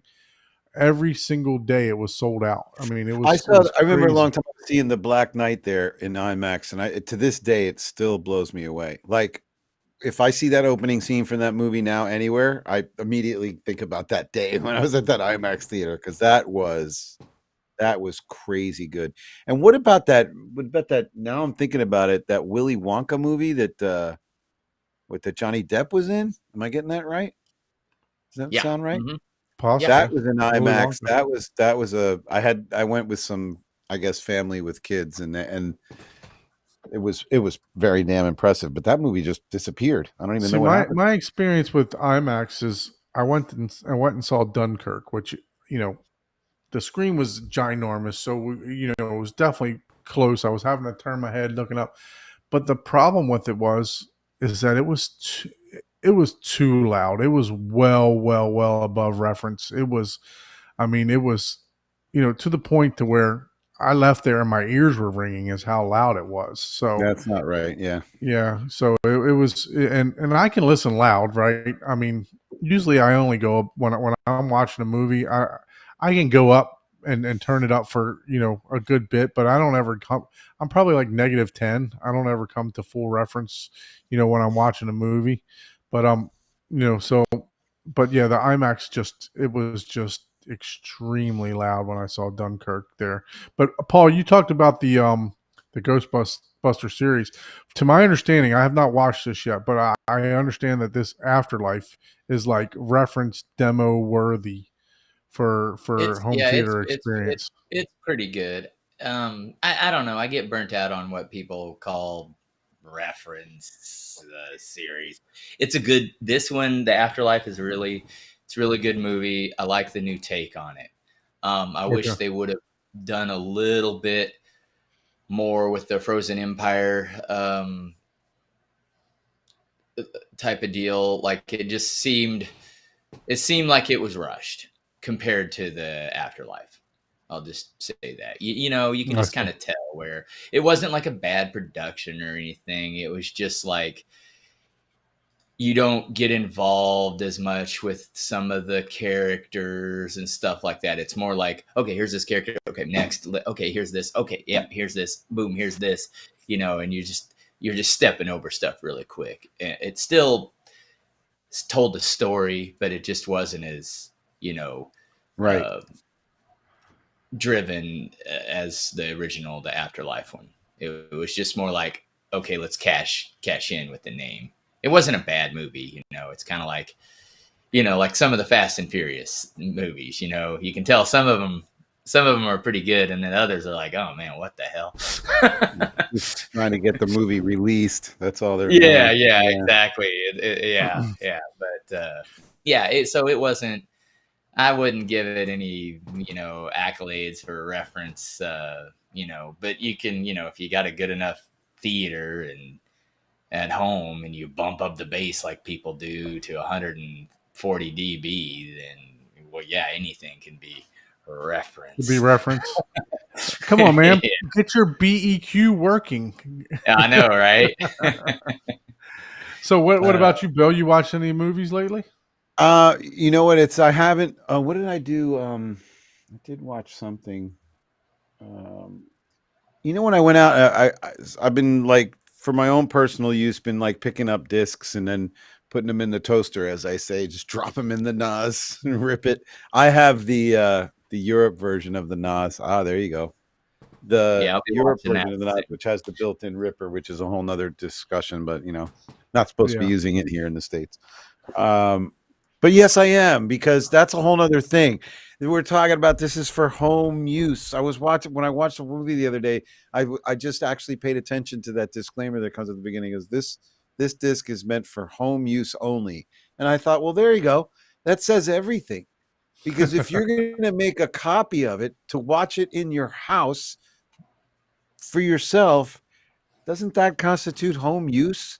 That's why it's anything that, to me, anything that comes after that sentence and that warning is irrelevant, because unless you're copying it and going to the swap shop and, you know, making copies and duplicating something, that's the guy that's Yeah. doing, you know, the process of making the copy for yourself in your house is not illegal, but breaking the protection to do so is. Is correct. That's it's like these donuts are free, but the cage is locked. You know what I mean? Yeah. No, I mean, look, you there's the gray area there, and what's actually going to be, you know, withheld in certain instances, you know, um, as far, or I shouldn't say withheld, but I guess I'm trying to say they would hold you to it, hold your feet to the fire, right, for certain things, but I don't you think know, they ever really would. I no, think that they are in the business of making empty threats. That's all they do. I've never in my whole life come across anybody who's been prosecuted for any of this well, ever. there were a lot on In Napster. Europe, they do. In Europe, they Hmm? actually do. In the US, they probably don't pay a lot of attention, but yeah, they take it serious in Europe End than users, the EU. end So users themselves. I believe so. Yeah, yeah. I mean, I mean, but technically, look, it's I really mean, all you that's have to really be all you out can here. go after is the end user, really, because You have to be out here being stupid like me, saying, "Hey, I got 1,800 copies," right? Which I have every one of the discs, so it's fine. You know, I right. mean, these are my movies. You know, they're you know they're stuff that I'm just making a backup of. But no, I understand your point. You know, so Paul, I you, know. you showed the Deadpool there. What mhm. did you just did that just come out on physical? Yeah, I got that, and I got A Quiet Place Part 1 because I don't go to the theater hardly anymore. I'm not Right. against it. I just enjoy the quality of my own home theater better than I do the Understand? I went the cinema. I went and bought three. I got three movies last week and watched them all. You guys probably all saw all of them. Moonfall. Do you remember that movie? I have Yeah, not yeah. seen that one. I heard it was a great experience, but a very hard to believe Sorry movie. story. Yeah, I the call it a yeah storyline is right. I call trash. those movies the yeah right movies Yeah. because Yeah. like I remember I think it was the movie called The Day After or something. I've years and years ago. I had a roommate and he was downstairs watching this movie, and I remember hearing all the booms and the crashes and all this stuff. And I'm upstairs, and all of a sudden I hear him just yell by himself, "Yeah, right." So when you watch a movie that just has stuff happen that's impossible, I call those yeah right movies. But Transporter, where the car flips over and he knocks the right. bomb perfectly Moonfall was off the of. moon was going to hit the earth and they had to stop it from hitting the That's earth. how I Right. feel about all the Fast and Furious series. Mhm. Triple Well, you X. have to suspend disbelief. That's what the whole term was made up for. So I got that. I got Oblivion because Raphael insisted I had to see that. That was really awesome. Now, Oblivion's great. Oblivion had some of this, like what you were talking about earlier, about the multi levels of way like captivating low end, where you're at a level where you're like, oh my god, this is my whole room is completely pressurized and this can't go anywhere from here, and it's the spaceship is like outside of where it's going to dock, and then all of a sudden when it goes to dock it's like what, and then you feel like you're being pulled into the dock because it Yeah. just gets to the next level of base. That was crazy. Oblivion, Moonfall, and what else did I get? Everest. Good movie. Yeah, Everest is good. Jake Gyllenhaal. Yeah, Yeah, good movie. I yeah, that hadn't was seen a any good of one. those, saw them all, and they passed the white glove test for me for all of it, and showed off the Arvolution and showed off my Mac Theatron subs. Like, How about you, Ike? Anything new that you watched? No, I've not. I've been really super busy with work and kids soccer. I've not watched a movie this week. don't get me wrong, But I've been so busy too. but Those movies I'm were watched planning at like to I'm planning 12 to at watch midnight. something this weekend. So Yeah. So I was able to watch a movie the other night, like you said, Bill, with my wife. I'm going to share this screen. Let's see here. Do do do do do do do. Let me share. Go ahead and switch that over. I got a new Quad album today from Rhino. So, Woman of the Hour is what I watched. It's a slasher, kind of, sort of a slasher, but it's about a serial You and your killer. wife watch slasher movies together? That's awesome. Yeah, my wife likes watching horror too. So, but yeah, we watched this. It's on Netflix. It was pretty good. It's based on a true story. The person that actually escaped from the serial killer actually had a big part in this. I think was written and directed by her. So it's a pretty good movie. It's the as you can see here, the killer was actually on the dating game back in the Oh, so yeah, that's a true story. yeah. So Right. it was actually pretty good. So I watched that. That kicked off my my horror movies Your for the week. Halloween horror month. Yeah, and then by the recommendation of Steve on Brightside Home Theater, I went ahead and I purchased the new Second Sight remake. If you can key in on this, Ike. oh, give me a second. I'm looking for my. Second Sight. Oh, The Hitcher. So the Hitcher, classic slasher, right? Yeah. Never thought. So, but yeah, no. By the recommendation from Steve from Brightside. By the way, if you guys haven't checked out Brightside Home Theaters podcast, make sure you check them out. They do a lot of movie reviews, not so much the gear, not so much anything else, but a lot of movie reviews. And I mean, look, for an older movie, that they did a really good job remastering that. I didn't watch it in a theater, but I can tell you that the Atmos track was was pretty good. I was listening to it on my what are they called? My Sennheiser headphones up in my room, and I was getting spatial audio from my headphones. So it was. I watched that thing like 2 nights ago. It was like I put it in at like 12 o'clock. But I mean, that movie itself, the remaster was just. It looked fantastic. I mean, What the did we colors think were of pop. the? I'm sorry to interrupt. What did we think of the remaster of Twister? Have you guys all seen that? I haven't, but I haven't watched it yet. I'm saving that one for the theater. Not When you- Twisters.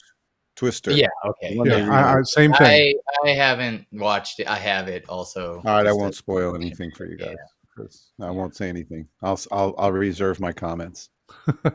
I heard it's excellent. You know, for a lot of people say that it's really good, the remaster. I Now I just thought that the there's two sound- versions though, so make sure you're speaking about the one.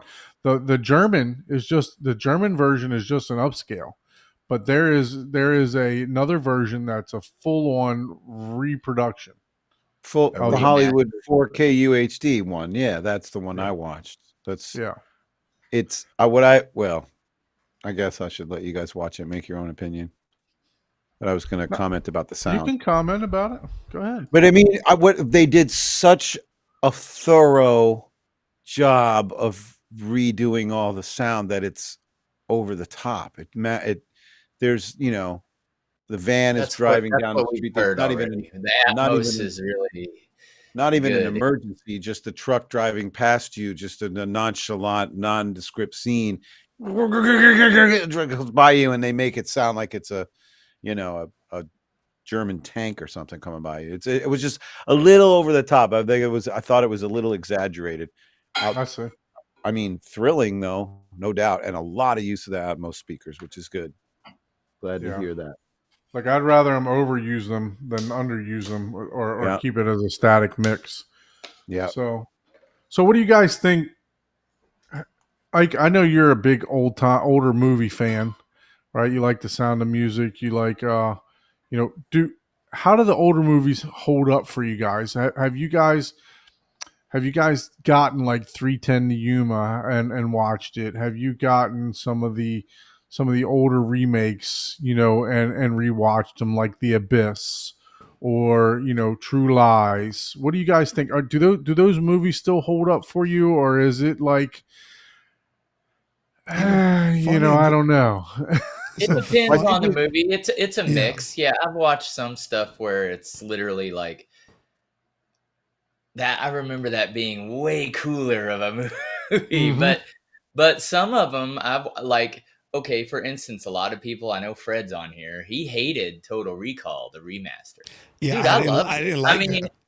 you didn't could like the tell that it remaster. was green screened and all that, but it's just like rewatching that and like Running Man on my own 150-inch screen with way better sound. Like I get it. You can see stuff that's like, oh, I didn't even notice that before, but you had to have liked the movie in the first place a lot. But I enjoy rewatching it because it's very nostalgic, and I'm not being judgmental on, oh, this should be digital, or this should. Right. I kind of think you're touching on sort of what I was talking about Twister. It's almost like it felt detached now. Like I remember watching the movie when it was first out, and it's grainy. It's inherently grainy just the way it is, just because when it was shot, and the sound that went with it before went with that a lot better than the sound that they have now, because the sound sounds like, wait a minute, why forced? It why sounds like isn't they the forced picture it. perfectly clear if the sound is this big? You know what I mean? Like I've got a way bigger sound and a smaller picture, just pixelation wise. You know what I mean? It's like, they made the sound bigger than the film, and they don't need to do that. They just need to go keep it where it was. Yeah, I mean, if I it works, didn't like Total Recall when I watched it because it just felt, with the whole film grain and the green screen, and I guess the older you get, right, compared to when we first watched those types of movies, we didn't get to see a lot of those mistakes, right? And We didn't Yeah. see a See, lot I of. love Now the you Grinch. watch it and you can easily nitpick on it, Yeah. you See, know. I don't. And I love it. The Abyss, I tried to watch it. I just went back and watched the old one. I was like, you know what? I'm just gonna go back and watch the original Are we one. excited about this new Aliens coming out, the Romulus thing coming out, or is that I something heard to it's be? really good. I I don't heard know. Yeah. We'll see. for Shane Lee reviewed it. He said it's one of the most active mixes of the whole How, year. how did he get to hear it in his home theater, or he saw it in the theater? Yeah, so it's already out on Kaleidoscape. So you Oh can wow! I and didn't know that. Kaleidoscape's like just like the the Blu-ray. If I would say it's exactly like the 4K, or maybe just a little bit better if you can, there's always that, Paul and I always have that discussion whether or not it's better or not, but due to the amount of size and everything else. So what about like The Shining? A remake of The Shining. I know that. I like that. I mean, I'll I watch don't that. mind the grain. The grain is fine for me. It reminds me of going to the drive-in. I used to go to the drive-in a lot. I No, don't no, care I, I how I good agree. I the think the movie grain was. should be there. If it was there in the first place, it should still Yeah, be there because that's part of the character of the movie. But when you make the music clearer and yeah, bigger and the sound bigger than the picture, then it think it becomes yeah, attack. yeah. You You can't know, do anything distracting. It's that, and that's the right? thing where Like they'll how do cheesy something. Twister was. It's a cheesy movie. Well, when the sound is that big, it just makes it It makes it even look more so cheesy. serious. Yeah. Yeah, Yeah. yeah. It's Well, no, kind of it like exaggerates the cheesiness. Right, is what when I they meant. take the film grain out, it almost looks too digital on some of the movies. Right, Because they've right, done right, that, right, and it's like, well, right. that's kind of distract. You're like, No, I didn't want you're to see just that. looking at how perfect the skin tone. You're just like, wait, what? Yeah. And Like but speaking yet of they don't spend that whole time on the whole scene, right? Just right. some of the main parts. So So it's I'm distracting. sitting here looking. I'm sitting here looking at just my Arvolution app that we were looking at earlier. Rambo. Could you go back and rewatch the whole Rambo series? I have. I will. I definitely will. Cause I don't I even think I I saw love it. all of them in the first I place. love it, man. Now it's Yeah, gonna be some of them cheesy. aren't. I'm Some gonna of roll them my aren't eyes a that few good. times, Right. but Wait, are you Yeah. saying those When you got watched this as a remastered? kid, right? It was like, oh my god, this is so great. Yeah. Did they I Some don't know. of remaster them those? are Is that like, what you're saying? oh, yeah. I don't know Here's that what I I can got. get that excited about Here's what I got Rambo. today. You want to talk about old? So I don't know if you guys recognize that at all. No, nobody does. I'm sure. No, not No. that one. 1971, Bread, Oh, yeah. the No, I Baby I wasn't born. Want You album. I wasn't born just yet. Oh, see, yeah, I'm the oldest one in the group. Finally. These are the Quadio, I guess is, or Quadio, I guess they call it. Rhino puts out these the original quad records that they made in the 70s. They've got direct transfers now, and they put them on Blu-ray. It's in 5:1 format, but there's no center channel. It's just all in the 4 channels, and you get a Cool. I had a 190. quadraphonic Panasonic player back in the day. Yeah, It was 24-bit 192K. These things are You do resolution's insane. SACD, Bill? Do you use Yeah. SACD? Yeah. Yep, I do a lot of SACD. Yeah. And I had a lot. It's great because once I got into this business and I started bringing the Blu-ray players home and trying stuff out, it's pretty funny how I evolved into this. Because when I first started for Raphael and Arvolution, I was basically doing marketing because this guy that was working with them contacted me to help them do voiceovers for their videos, and we did some instructional videos. We did this whole series of videos on the Zapedi website called the Zapedi Experience, where we show people how to use the equipment. And I would do those, those introductory videos where you pan across the front of the machine and whatever. But anyway, I was just really basically doing marketing for them. And Raphael, I started talking to Raphael, and he's telling me about all this multi-channel music, which I had never experienced. And I have a Pro Tools editing suite in my studio. And so he was sending me files that he had ripped that were 5.1, 2496, and he would send me a 6-channel wave file. And then I'd take that file and I put it into Pro Tools, and I would route the different channels to different speakers in my room. I ended up buying a couple extra speakers. And so I had a quad. I had a 4.0 system in my studio when I was first experiencing 5.1. because I would virtually put the center channel between the left and the right and just basically recreated 5-1 that way. And that's how I discovered all this stuff. And then I was like, Jesus, this music is just, it's like opening the hood and looking inside and hearing everything like that was really going on in these recordings. And so that's what really got me revved up into doing all this. And that was about 5 years ago. So Yeah. I've had an accelerated sort of cram session over the last few years getting into this business. Awesome. Yeah. Yeah, that's that's cool. one thing that I wish that the Arvolution would come out with, something like a nice SACD player. Because you guys are big on audio quality, and I know the I wouldn't Metatar. rule that possibility out. I think the only thing holding them back is to be able to get SACD might be a little easier to do. To do Blu-ray players, it's expensive because you got to get the licensing to actually use Blu-ray technology. Mm-hmm. We might be able to do with SACD. I know that there's been rumblings. Those guys do a lot of product development and planning in secret, and I don't really hear a lot of it about it.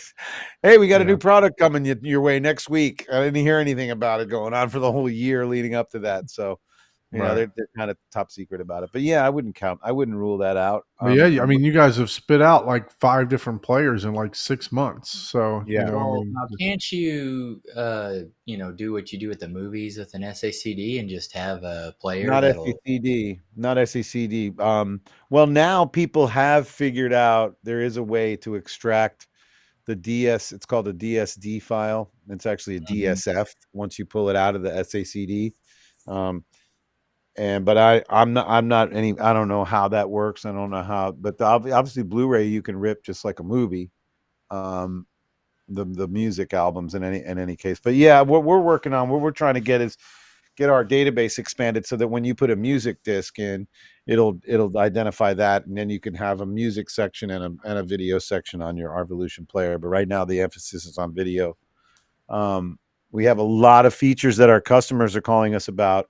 After users use the players for a little while, they'll call in with an idea or a modification, and we literally take them all very seriously. And sometimes they all end up in the next update or an update down the line. Yeah, I know that Let's Get Physical, the part of they have the Blu-ray player for the Metatar. How am I saying we had that Magnetar and Revon, but Magnetar. we're no longer distributing those brands. Oh, really? No, you didn't know that. No, we as of July or August, I guess, we're no longer. It was a mutual parting of ways. That had involved a lot of technical stuff that had to do with what was going on in Europe. So it was nothing on us, but we're still supporting our current customers. So anybody that you got Revons for or anything, or Magnetar, we're still honoring the warranties. We still have the warranty repair that we're taking care of until we know for sure that the new distributor is going to be taking care of support adequately. And it's basically the manufacturer themselves. They came from China and they're setting up shop in California doing the distributing now themselves. So yeah, I was, the Magnetar, that really sparked my interest because that one can play an ISO file, over the internet, not over the internet, but over your network. Over your network, it also had the SACD capability too. So I really did like, I did like the features that player actually has. But it came with a price tag, right? It wasn't. I can vouch for you right now that for anybody who owned an Oppo before or still does and is a fan of that experience, the Revon Blu-ray player, because we were the exclusive distributor for both brands, Revon and Magnetar, for the last 3 or 4 years, maybe more, and so I oversaw every sale of both brands for the whole time, and I can tell you from my personal experience and from the feedback from customers and dealers that the Magnetar UDP 800 is as good of a Blu-ray player that there is on the market. The Revon line did a pretty good job of filling the void that Oppo left, but not quite. It almost did. It did a pretty good job of it. Magnetar did, and then some. I think it's even better. in a lot of things about the Magnetar player are even better than the Oppo. So the UDP 900 is not. It's an over the top player. It's got the 8, the 7.1 analog outputs that hardly anybody uses anymore, and it's like 4 rack spaces, and it's $3,000, and it's way more than you need. But the UDP 800 is $1,599, and it's really well priced and a really reliable, sturdy, amazing player. Best sounding CD player I've ever heard. So there you go. That says a lot about a Blu-ray player. Yeah. Like I said, I like the fact that it would play anything you threw at it. Just like the Oppo, like you said. So that was awesome. I never got to experience one. I was actually talking to Raphael about getting one in, but I never really pushed. Pushed to get to grab one, especially since I'm only right down the road. But yeah, I did wanted to hear how it sounded and stuff. So I'm sorry to hear that you guys aren't still dealers for that, because I was unaware of that. No, it's no, we're concentrating on the Arvolution. Well, now, like you said, we have several products from them now, and then this Magtheatron speaker situation, which is I've got to get this word out. Let's segue right into that. If you'd like, let's go ahead and get you dialed in so you can give us a little theater tour here and show us this new speaker line that's can't come to the U.S. Yes. So all I can tell you guys, anybody that's listening, I mean, the one thing that I can say to describe this, where's your text that you sent me? I gotta find this thing. Hold on. Did you send me a text message with that? Oh yeah, there it is. Okay. Got it. Allow. And now I have to turn my to the rear facing camera. Turn my computer speaker down. And I'm gonna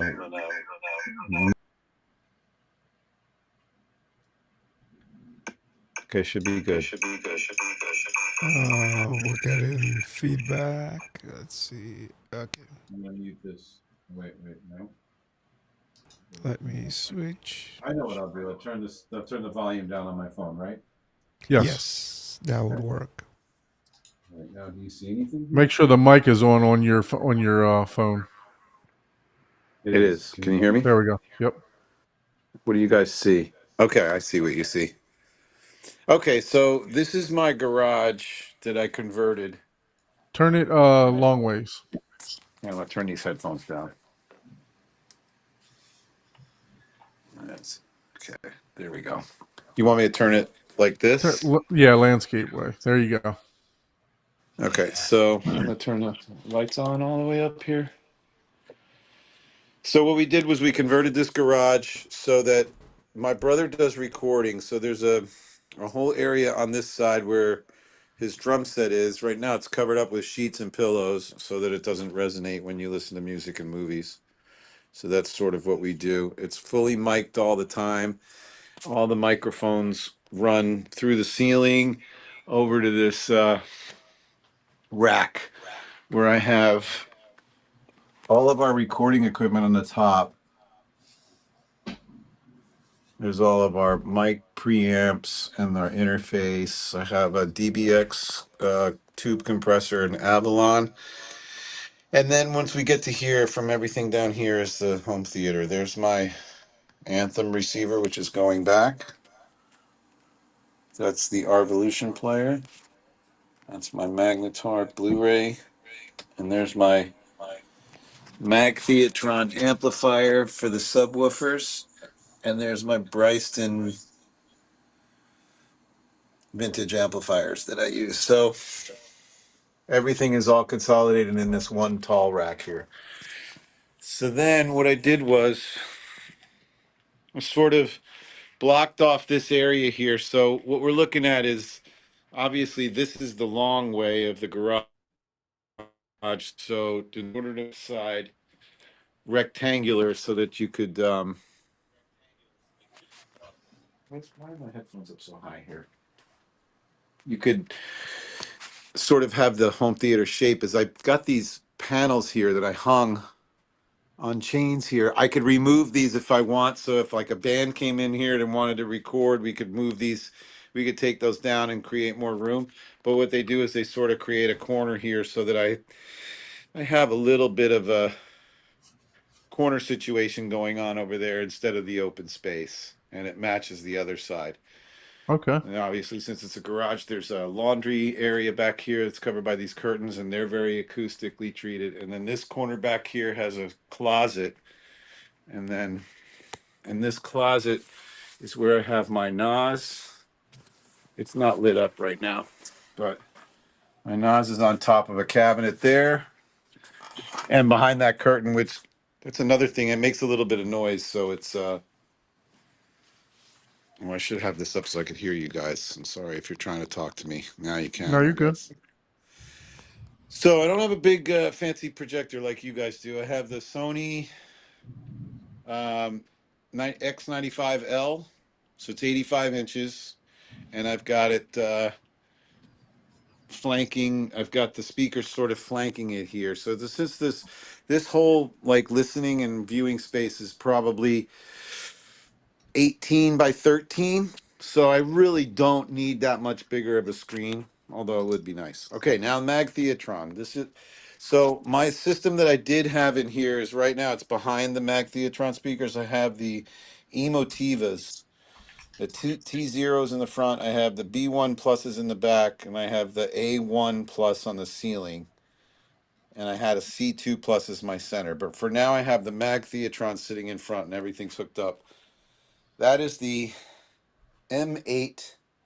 Now this is, they have an 8, a 12, and a 15 for this performance series. So this is the smallest of the three. And I know it looks like a horn, but it's a 2-inch, I mean, it's a 1-inch titanium dome tweeter with a wave guide assembly in front of it. So this is the 8L. So this wave guide directs the signal from the tweeter more towards the main listening position so that the early reflections don't go off the wall. They more or less go towards the middle of the room.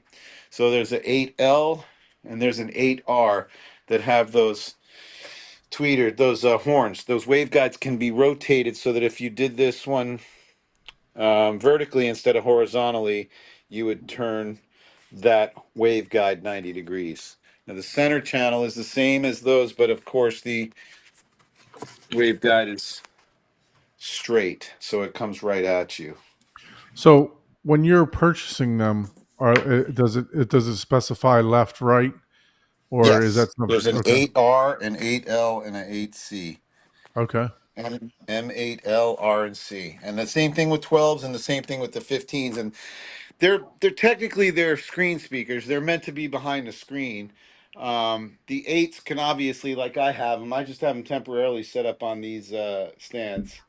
So I would But they imagine can, that the 8 means that that's an 8-inch driver in there. that's an 8-inch driver. Yeah. And it's For once, they're not company going to be actually adequate makes a for good most name. rooms. Sorry. I said for once a company makes a name that makes sense, right? Yeah. Right, exactly. I mean, it's and that's I believe that speaker retails for about 1700, maybe a little more. It's rated at 200, maybe 2 or 300, 200 watts and maybe 300 peak. I'm not sure.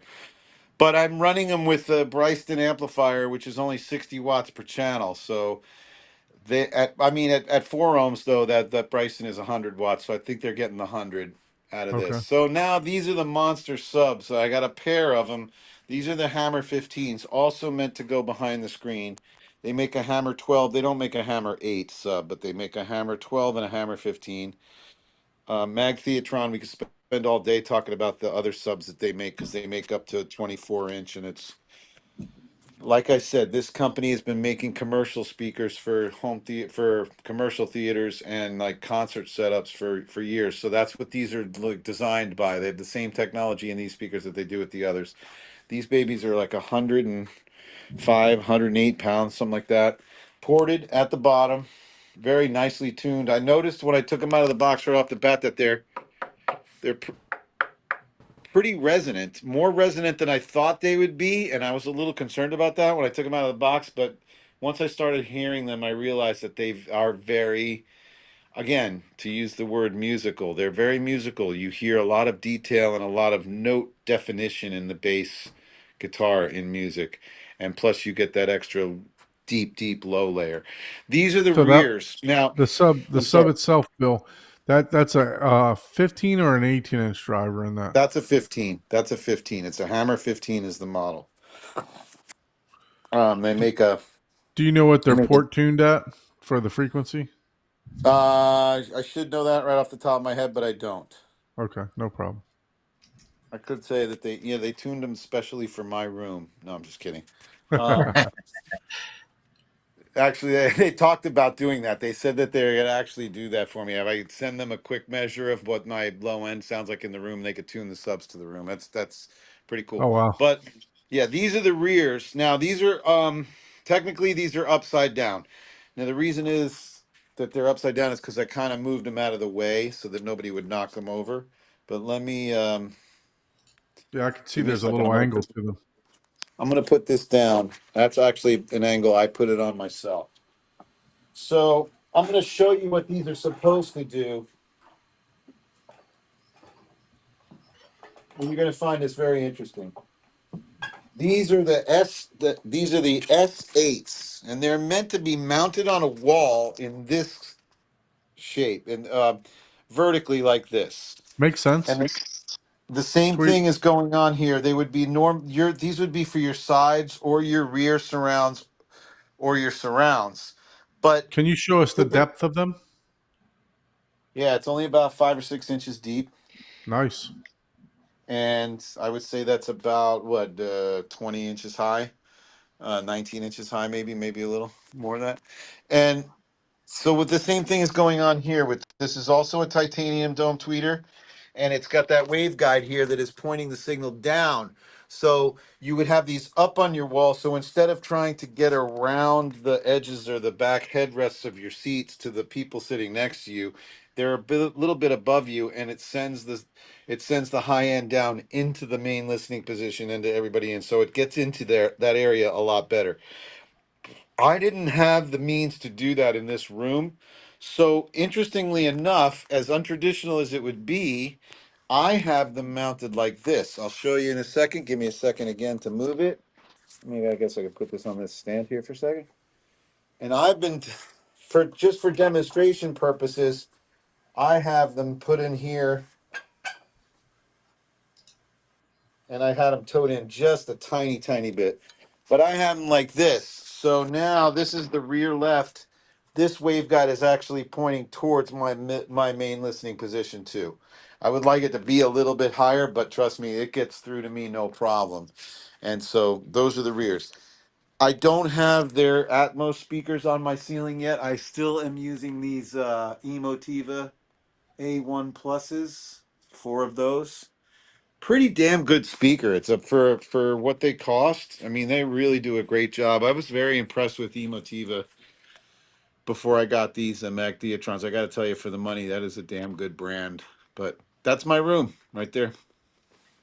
Very So, nice. Very nice. We definitely appreciate and you showing that. this is the Pro Tools desk on the back behind the seats. That's the only reason I don't have 2 rows of seats, because back here is where my brother does a lot of his tracking and mixing here and stuff. He spends a lot more time doing the Pro Tools stuff in here than I do. I've sort of gotten out of that business, and now I'm you know, kind of totally doing all this stuff now. So anyway, so I'm gonna hang this up. Okay. Bring us Where back. are we? I'm slowly bringing us back to the screen. So those speakers, tell us a little bit about, about Hang the on a actual. second. I lost you Yeah, guys. no problem. Hang on, I need to turn you back up here. Go ahead. You there? So tell us a little bit about the brand. Where they out of? Are they where they made? Okay, so oh wait, I muted my mic. You can't hear me, No, we can can you? hear you. We Oh, can you hear can. All right. Yep. I Well, can't hear me because of this where I have this plugged in. Um, so they're made in Ukraine, and what's very interesting about them is that this company has been making speakers. Like I said, they've been making commercial speakers for years, and they just started their home theater division about 3 years ago. So I'd say Mag Audio, their parent company, they've been in business since I guess 1990 or so, and going back even farther than that, they were the biggest magnet manufacturer in Europe, from what I understand, like industrial magnets for a lot of other trades.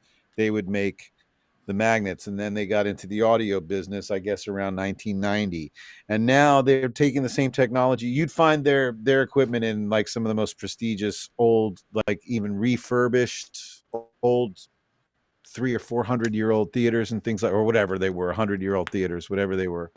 And so then they manufacture everything 100% in Ukraine, which I think is the most impressive part. They're only 20 miles from Kyiv. They're under threat every now and then. Although I will tell you, when I met these guys, a couple of the guys from the company came to Cedia and were hanging out with us and were telling me stories.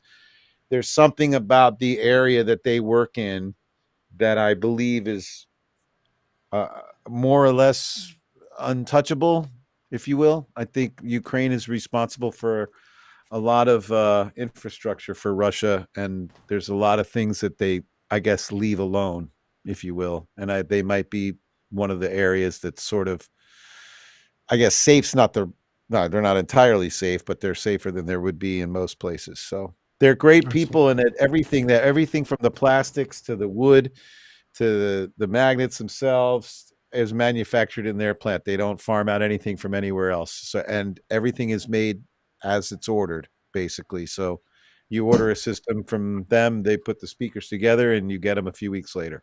So what's the for the LCR? What's the price point for those? I do believe the thing is, we're about to have a meeting about logistics Okay. to discuss what our shipping costs are going to be. But I do believe, and we're trying to figure out whether the shipping can be worked into the price on some of the products, and some of it can't. So in other words, before we've resolved the shipping situation, the M8, as it's known as, L, C, and R, are right around 17 or 1800 bucks each. The Okay. Hammer 15 subs that I showed you are $20.99 MSRP each.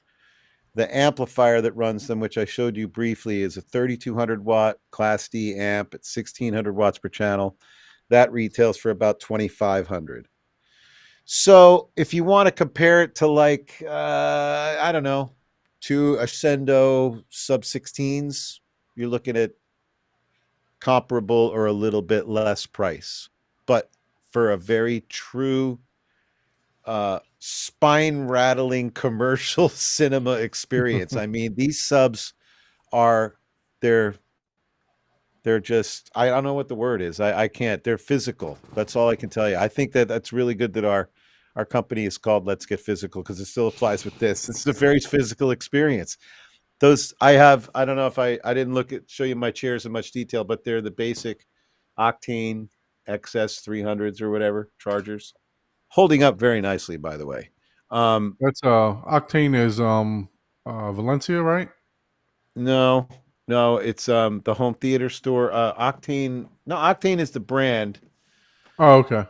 Yeah, anyway, but that's their bottom of the line model, and I got it 2 years ago, and these things still look brand new. If I wiped them down and everything, you'd think I just put them in here. So very impressive. I'm for a budget chair, that Octane is really good.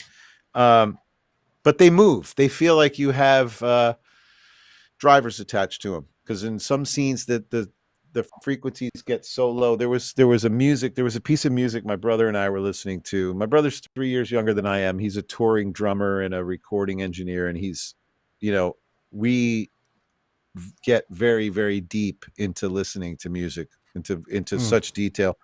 We listened to something from beginning to end for 5 minutes with the lights all the way down, and he was in the recliner next to me.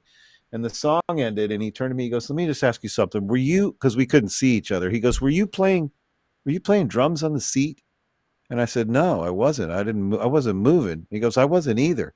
And I thought he was, because all the beats of the songs were actually moving the chair so much that I thought he was playing drums on the chair.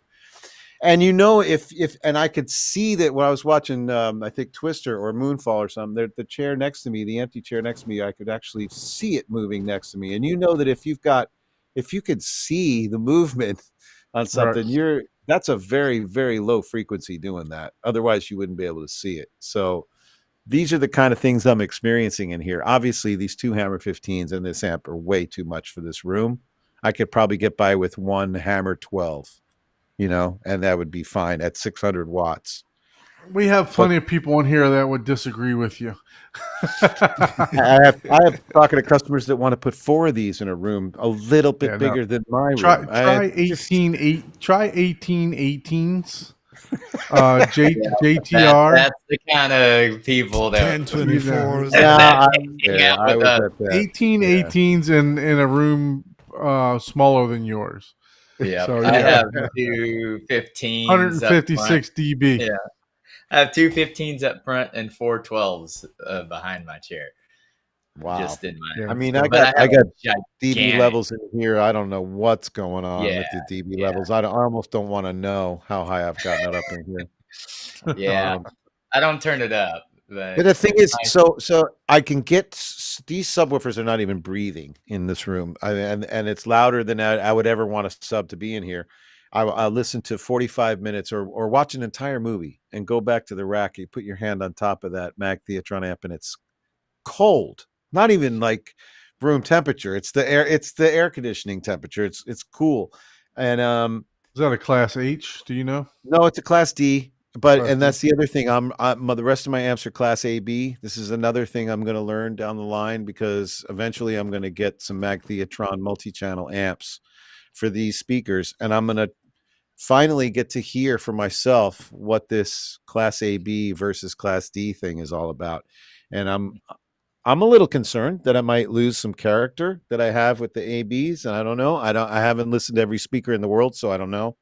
But it'll be interesting to find out. And from what I understand, Class D technology gets better and better by the day. From what I've learned, from what I've heard about it. But what I was going to say was, no, damn, I lost my train of thought. I don't know where I was going with that. But yeah, that's the situation in here. I know what I was going to say. I've reached such levels in this room. So I set this room up originally 2 years ago. I got the Anthem a year ago, a little more than a year ago. Before that, I was using an old Marantz, I don't know, 55,000 something. And then, so they got this. I'm now so much louder with the Mag Theatron speakers in here, and these subs can get so loud that I think I'm hearing something. Again, okay, so you guys can help me out with this. The speakers are rated, I think, 200 with 300. We're gonna share. I'm gonna share the website right now, so we won't. And then, and I'm only running 100 watts per channel. Granted, it's priced in high current amplification, but it's only 60 watts per channel. Now I'm getting to levels that I was a lot louder than I was before with my old speakers. The subwoofers sound completely, totally clean. Like they could be twice as loud as they are, and I would still not hear any distortion. I'm starting to hear a little distortion in the speakers at that level, but I'm almost positive that the distortion I'm hearing is my amplifiers reaching their max. Yeah. Correct? Right. Yeah. So I'm going to try to get these things overpowered as soon as possible with like the Mag Theatron's just putting out brand new multi-channel amps, I think 4x400. So if I get 4x400 for the front left, right, and the rear left, right, which are rated at 200, 300 max, it'll be perfect. I think then I'll be able to get that level up a little bit higher. This and still sound clean. This Falcon 46 looks awesome. Yeah, this is a whole new thing that they've just released. This is it's like a I wish I could remember the word. There's an array. If you look at that, there's also, so this is meant to be a wall kit behind your screen. Okay, so This would be the L, C, and the R if you mounted those vertically. Like imagine that speaker vertical as the center speaker, and then a matching one just like it on the left and the right, and then in between the left and the rights, in between the center and the left and the rights, you have 4 18s on each side. So, and they all, it's a matrix that all go together. Those go behind your wall, and they're completely flush. So I haven't seen, there's a picture on their catalog that I don't think is on their website that shows those Falcons in line with the whole, they're amazing. There's something going on with those, some amazing technology with those tweeters as well. I do believe those are AMT tweeters behind those waveguides. I'll go back and take a look at that. Yeah, because they had an let me go back and take a look at that. Yeah, those are all the subwoofers too. I mean, this definitely has a brand unique design. Look at that. Yeah, this is there's ribbon tweet, not ribbon. So that's the dome mid tweet that's mid range right behind there. on the right, and then there's domes in the middle of there, right? Yeah. But that horn is designed to incorporate all those together, and it's amazing. I just learning about these now. These didn't even exist yet when we were at CEDIA. This is brand new. Three-way design. Let's see, featuring ultra low resistance woofer cones, unparalleled quality. And that's when you can get really, really expensive with Magtheatron, is with the carbon Falcons. fiber composite. But anyway, anybody that was watching this that's curious to hear these are in right outside of Fort Lauderdale, Florida. I've got this set up here. I can get in here and meet you to listen and watch a few scenes and hear these things in action. All I need is like an hour's notice because my office is right down the street from here. So if anybody ever wants to come by, just go, hey, I'm in Fort Lauderdale. I'd love to hear the room. I can meet you over there on a moment's notice. This one's pretty interesting. So that would be the matching. That's the matching speaker that usually would go with the Hammer 15 that I have. For the cabinet is about the same size. So if you could imagine a big enough space behind your acoustically transparent screen, you would have the M15L, the M15C, and the M15R, and you would have two Hammer 15s in between those, and that would take up the whole space behind you. 98 dB sensitive too. Wow, it doesn't take much to drive them. No. Is that anechoic? That's half space. Okay. So you would take 3 dB off of that to get true. So 95, that's still a pretty high rated speaker. Oh, yeah, that's amazing. Yeah, that you won't need much wattage with that. But yeah, and see how they have a 90.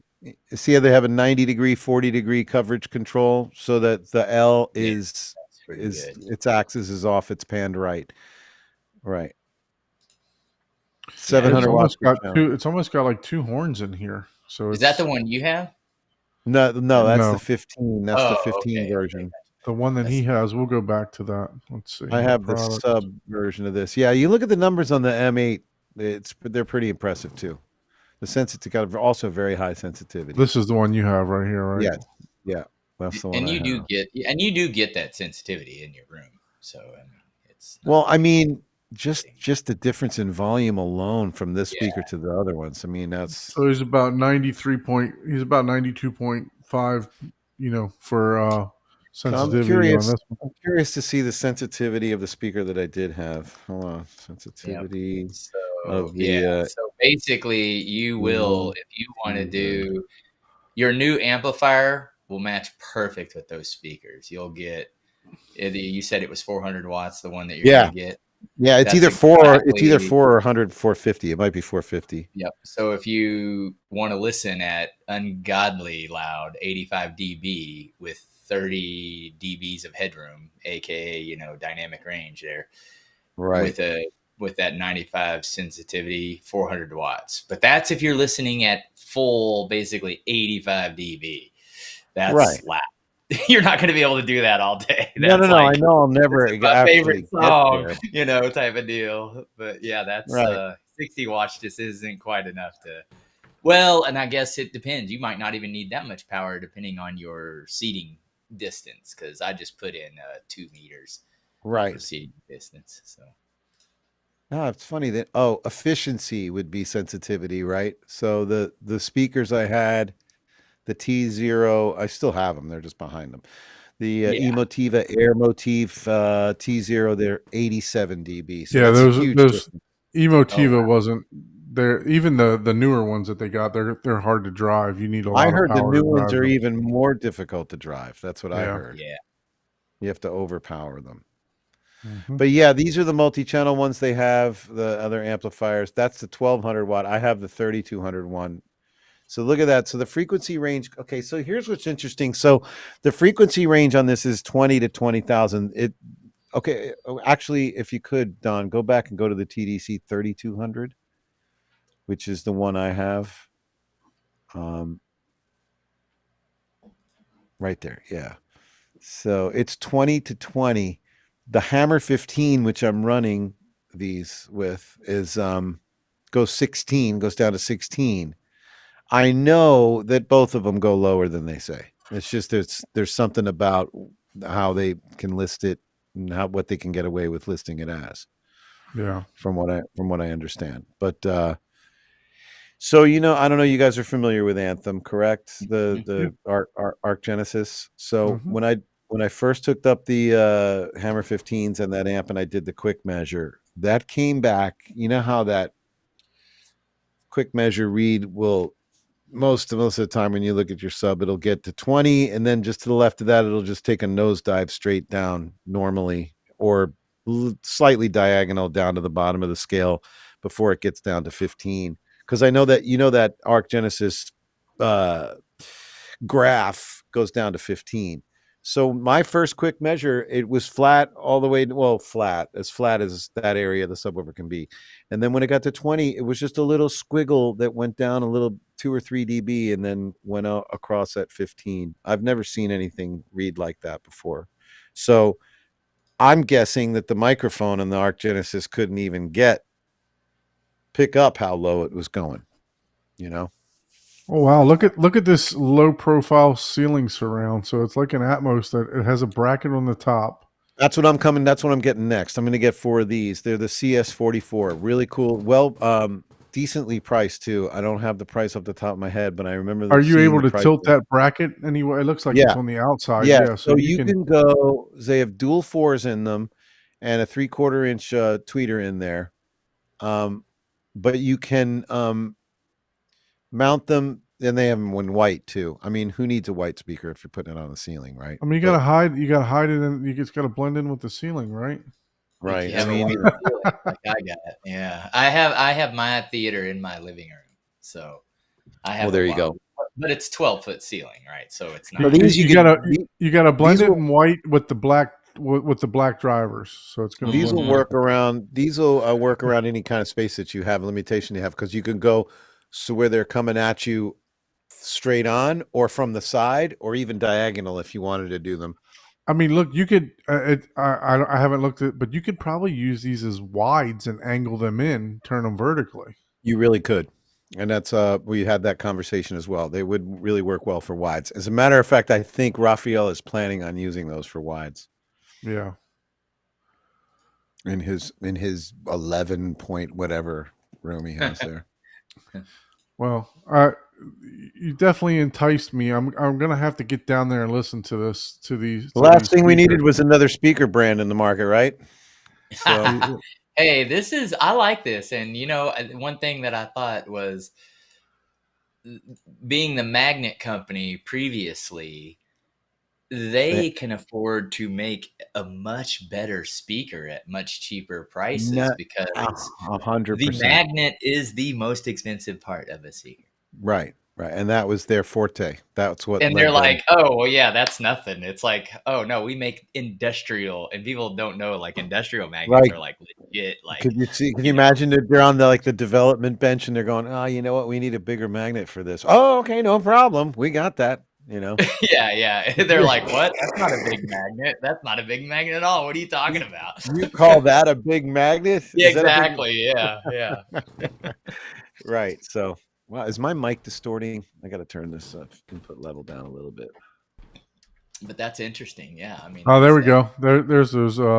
That's their What demo Yeah. room. one of So those. Those are see, not yeah, bad, you man. could, yeah, those are cool, and they disperse better because they are. It's a wider speaker than the normal Atmos speaker. I But the like one the thing I on wall option too. You know, a lot of I was I wanted to I want to hang. You know, I wanted to hide all my speakers. Um, but I do like the slim on wall options. I mean, yeah it's definitely growing on me. yeah I think that's their demo room in Belgium that they have. That we get all their shipping Yeah. from them from Belgium. What I can tell you guys is that I know that with this overpowering of my subs and how my room is so almost overly There's my saturated with photo. bass, I feel like the speakers, even before I put the oh wow, look, those are the S6s back there. So that's the same Yeah. ones as my surrounds, but they're the sixes, not the eights. I can tell. But they have. What I was noticing, guys, is that even before I put the Mag Theatron speakers in here, I had the Emotiva speakers in and put the two subs in. Those speakers, those Emotiva speakers, sounded completely next level once those subs were in here. And I was trying to figure that out for myself as to why that was the case. And all I could say was that, does this make sense? You could tell me if you, this is my theory, that the subs were adequately filling the room so much that it was taking away a lot of the spots that my other speakers could get lost in. And therefore they were basically just more directional to me instead of getting lost other places in the room. Does that make sense? Yeah, I mean, it will, especially if you're changing the crossover frequency, but also your subs. If especially with music, whenever you're not just using them as LFEs, but you're using them as part of your playing Right. normal, not just LFE, it Right. can blend, and your subs actually play higher than your crossover. I actually point. did that today. I had been kind of hooked on 80 as my crossover point for movies, and then I had 90 for music because I was finding a little more definition in the bass guitar and stuff there. I switched it to 100 today, and I actually think it sounds even better with music. Yeah, So normally, kind of backing up what you're saying there, right? yeah, but normally you don't even need to do that because music normally doesn't do. So this is where it's really confusing. The LFE channel itself is Right. a dedicated, obviously .1, and when you're playing any other content, it just uses the mix of the lower frequencies to play it if you have it on. You can turn it off to where you only play your left and right as well. For Totally get it. Right. I get it. Yeah. but it plays all the way up. It plays higher than the crossover frequency generally in a receiver. Depends on the receiver and the model, but Right. normally. And there are some center channels. There are some LFE channels because that's the other thing. When I was dissecting Blu-ray wave files before and putting them in Pro Tools, I was seeing all these things, and I was seeing these. Oh yeah. You're seeing it. You're like, wait a minute. So I saw the LFE channel on Hotel California, and it's really just little tiny dots that come in and just really accentuate the bass guitar notes and the kick. It was just on that makes sense if you're it doing. was just on the one, it was just on the one all the way through the song. Yeah. And then yeah. And then but there was still plenty of bass in the rest of the recording on the rest of the channels, right? So it's finding that, and I was able to customize that blend because I was sending I had the LFE channel in Pro Tools, so I would send that to my speakers full, but I would roll it off so that I was only getting the thing. But for instance, Goodbye Yellow Brick Road, Elton John, the LFE is a full range signal.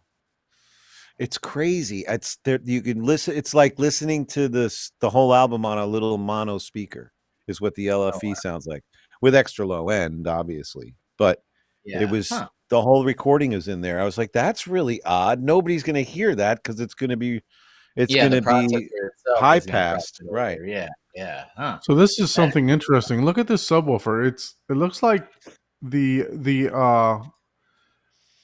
baffle is angled It to is. to point that subwoofer up a little bit. Yeah, and it's open on that side too. I mean, I don't know if that's just for demonstration that it's showing it there or if it's actually open on that side. And I think that last picture is the back. Yeah. So I guess it is open on that side, but that's their that's their monster. That's their signature sub. I think that thing is about $9,000. Wow. 24 Yeah, inch. Look at big. look at the sensitivity on that thing. Go down there. 101 dB sensitive. That's crazy. Look at 134 SPL. And they got to list this one as 16 frequency range. And I mean, you know, a lot of subs you'll see a number that it actually goes lower than that, but that's the lowest rating they could get. So I imagine they go even a lot lower. This is a very popular one right there. There's the SBV21 and the DBA21 that was next to it. That's that double bass array system where you would put them in the front and the back. That's Trinov is jumping all over this because they love the waveforming. Yeah, it's perfect for waveforming because you can the double bass array. You know, they're matching pairs in the front and back. Dirac is doing a version also for Dirac Art, I believe. So they're doing the same thing. But yeah, no. Yeah, I'm definitely gonna have to get down and take a listen. I know I probably won't be able to do it till after the first of the month, but you know, I'd love to come down and take a listen to these in your theater. Absolutely. Check it out, and then you know we can do a. Neither one of you other guys are in Florida, are you? Texas. No. All the way in Texas. I'm in Kansas City area. Okay. So where in Texas are you? DFW. Oh, okay, cool. I'll be out there soon. I spent a lot of time out there. I lived in Las Colinas for a while. Oh, okay. And I have buddies there, and I go often and play golf. I'll probably get out there one more time before it gets too cold. Yeah. So tell us, you know, if somebody's interested in these speakers, Bill, tell us how we can get a hold of you. Where you know, if you can highlight on him, Mike. We are Let's Get Physical. You can reach me at bill@letsget-physical.com. Anybody can email me there anytime you like if you have any questions. If you're even curious, I can go way old school on you and pop a physical catalog in a envelope and send it out to you, so you can see it up close, just like, you know, the good old days with the looking through the catalog.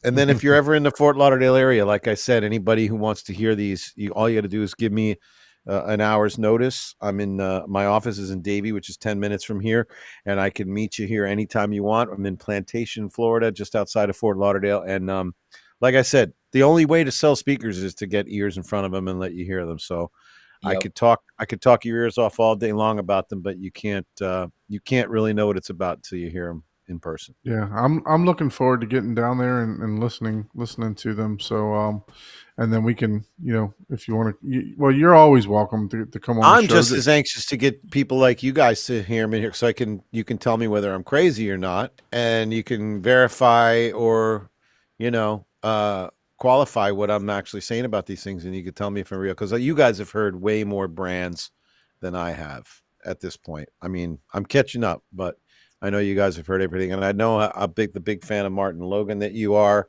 as I am too. I love the folded ribbon tweeters. Mm-hmm. It was the one thing about getting these speakers. I was like, oh no, because I love the AMT tweeters that I had on the Air Motif. They're not Martin Logan, but they do still have that character where it's this subdued low end that somehow still gets through. It's crazy. That's the best way I can describe it. No, I heard a fantastic theater setup that Emotiva did at Expona when they first came out with those speakers. I mean, it was a very well put together whole theater experience that they did at Expona. I think that was like 2018, something like that, when they first came out with the first iteration. Those guys are very musical engineers too. They're all Nashville or Tennessee guys, and they're all, you know, musicians themselves. They you know, they there's a character to Emotiva. And No, I went from their processor sounds fantastic. It's just I went from unfortunately five and they a don't have the quarter. R&D time for it, and it's just full of bugs, you know. So I mean, it's Yeah. if you can have patience with it, it's a fantastic processor. When I had all those Emotivas in here cranked up at the same time, you would swear there's no way you could be listening to 5 and a quarter drivers. They sounded like they were much bigger. You know, there's I don't know how they get so big and wide when you can have such a small driver, but they managed to do it. I'm still a big fan of that brand. But then I was wary about it. I was like, oh boy, I'm gonna go from AMT tweeters and 5 and a quarter to horns. Oh no, is this gonna hurt my ears? But they first of all, they're not horns technically, and second of all, they sound fantastic. So I was pleasantly surprised. Well, look, Bill, we definitely appreciate you coming on the show tonight to share your theater, to share, you know, your music studio, to share. Not as you much know, as I appreciate you guys letting me. So this is very Yeah. cool. I appreciate the chance to get some word out there and the invitation for anybody to come down anytime. That goes for anybody. Like I said, Bill at letsget-physical.com, and you're welcome for having that song on your head for the rest of the day.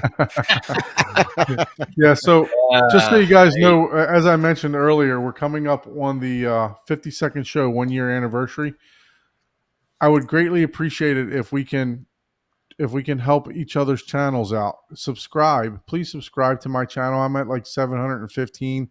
I've got the number of watch hours that I need for YouTube to start putting me in the actual algorithm. Once I get over 1,000 subscribers, they start to push a little bit more.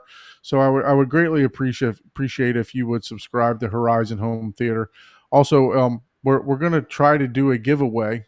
We were talking to Bill here, but we're going to confirm we're going to try to do a nice giveaway on the 52nd show. So make sure you're tuning in. You have to be live on the show to be able to claim this prize.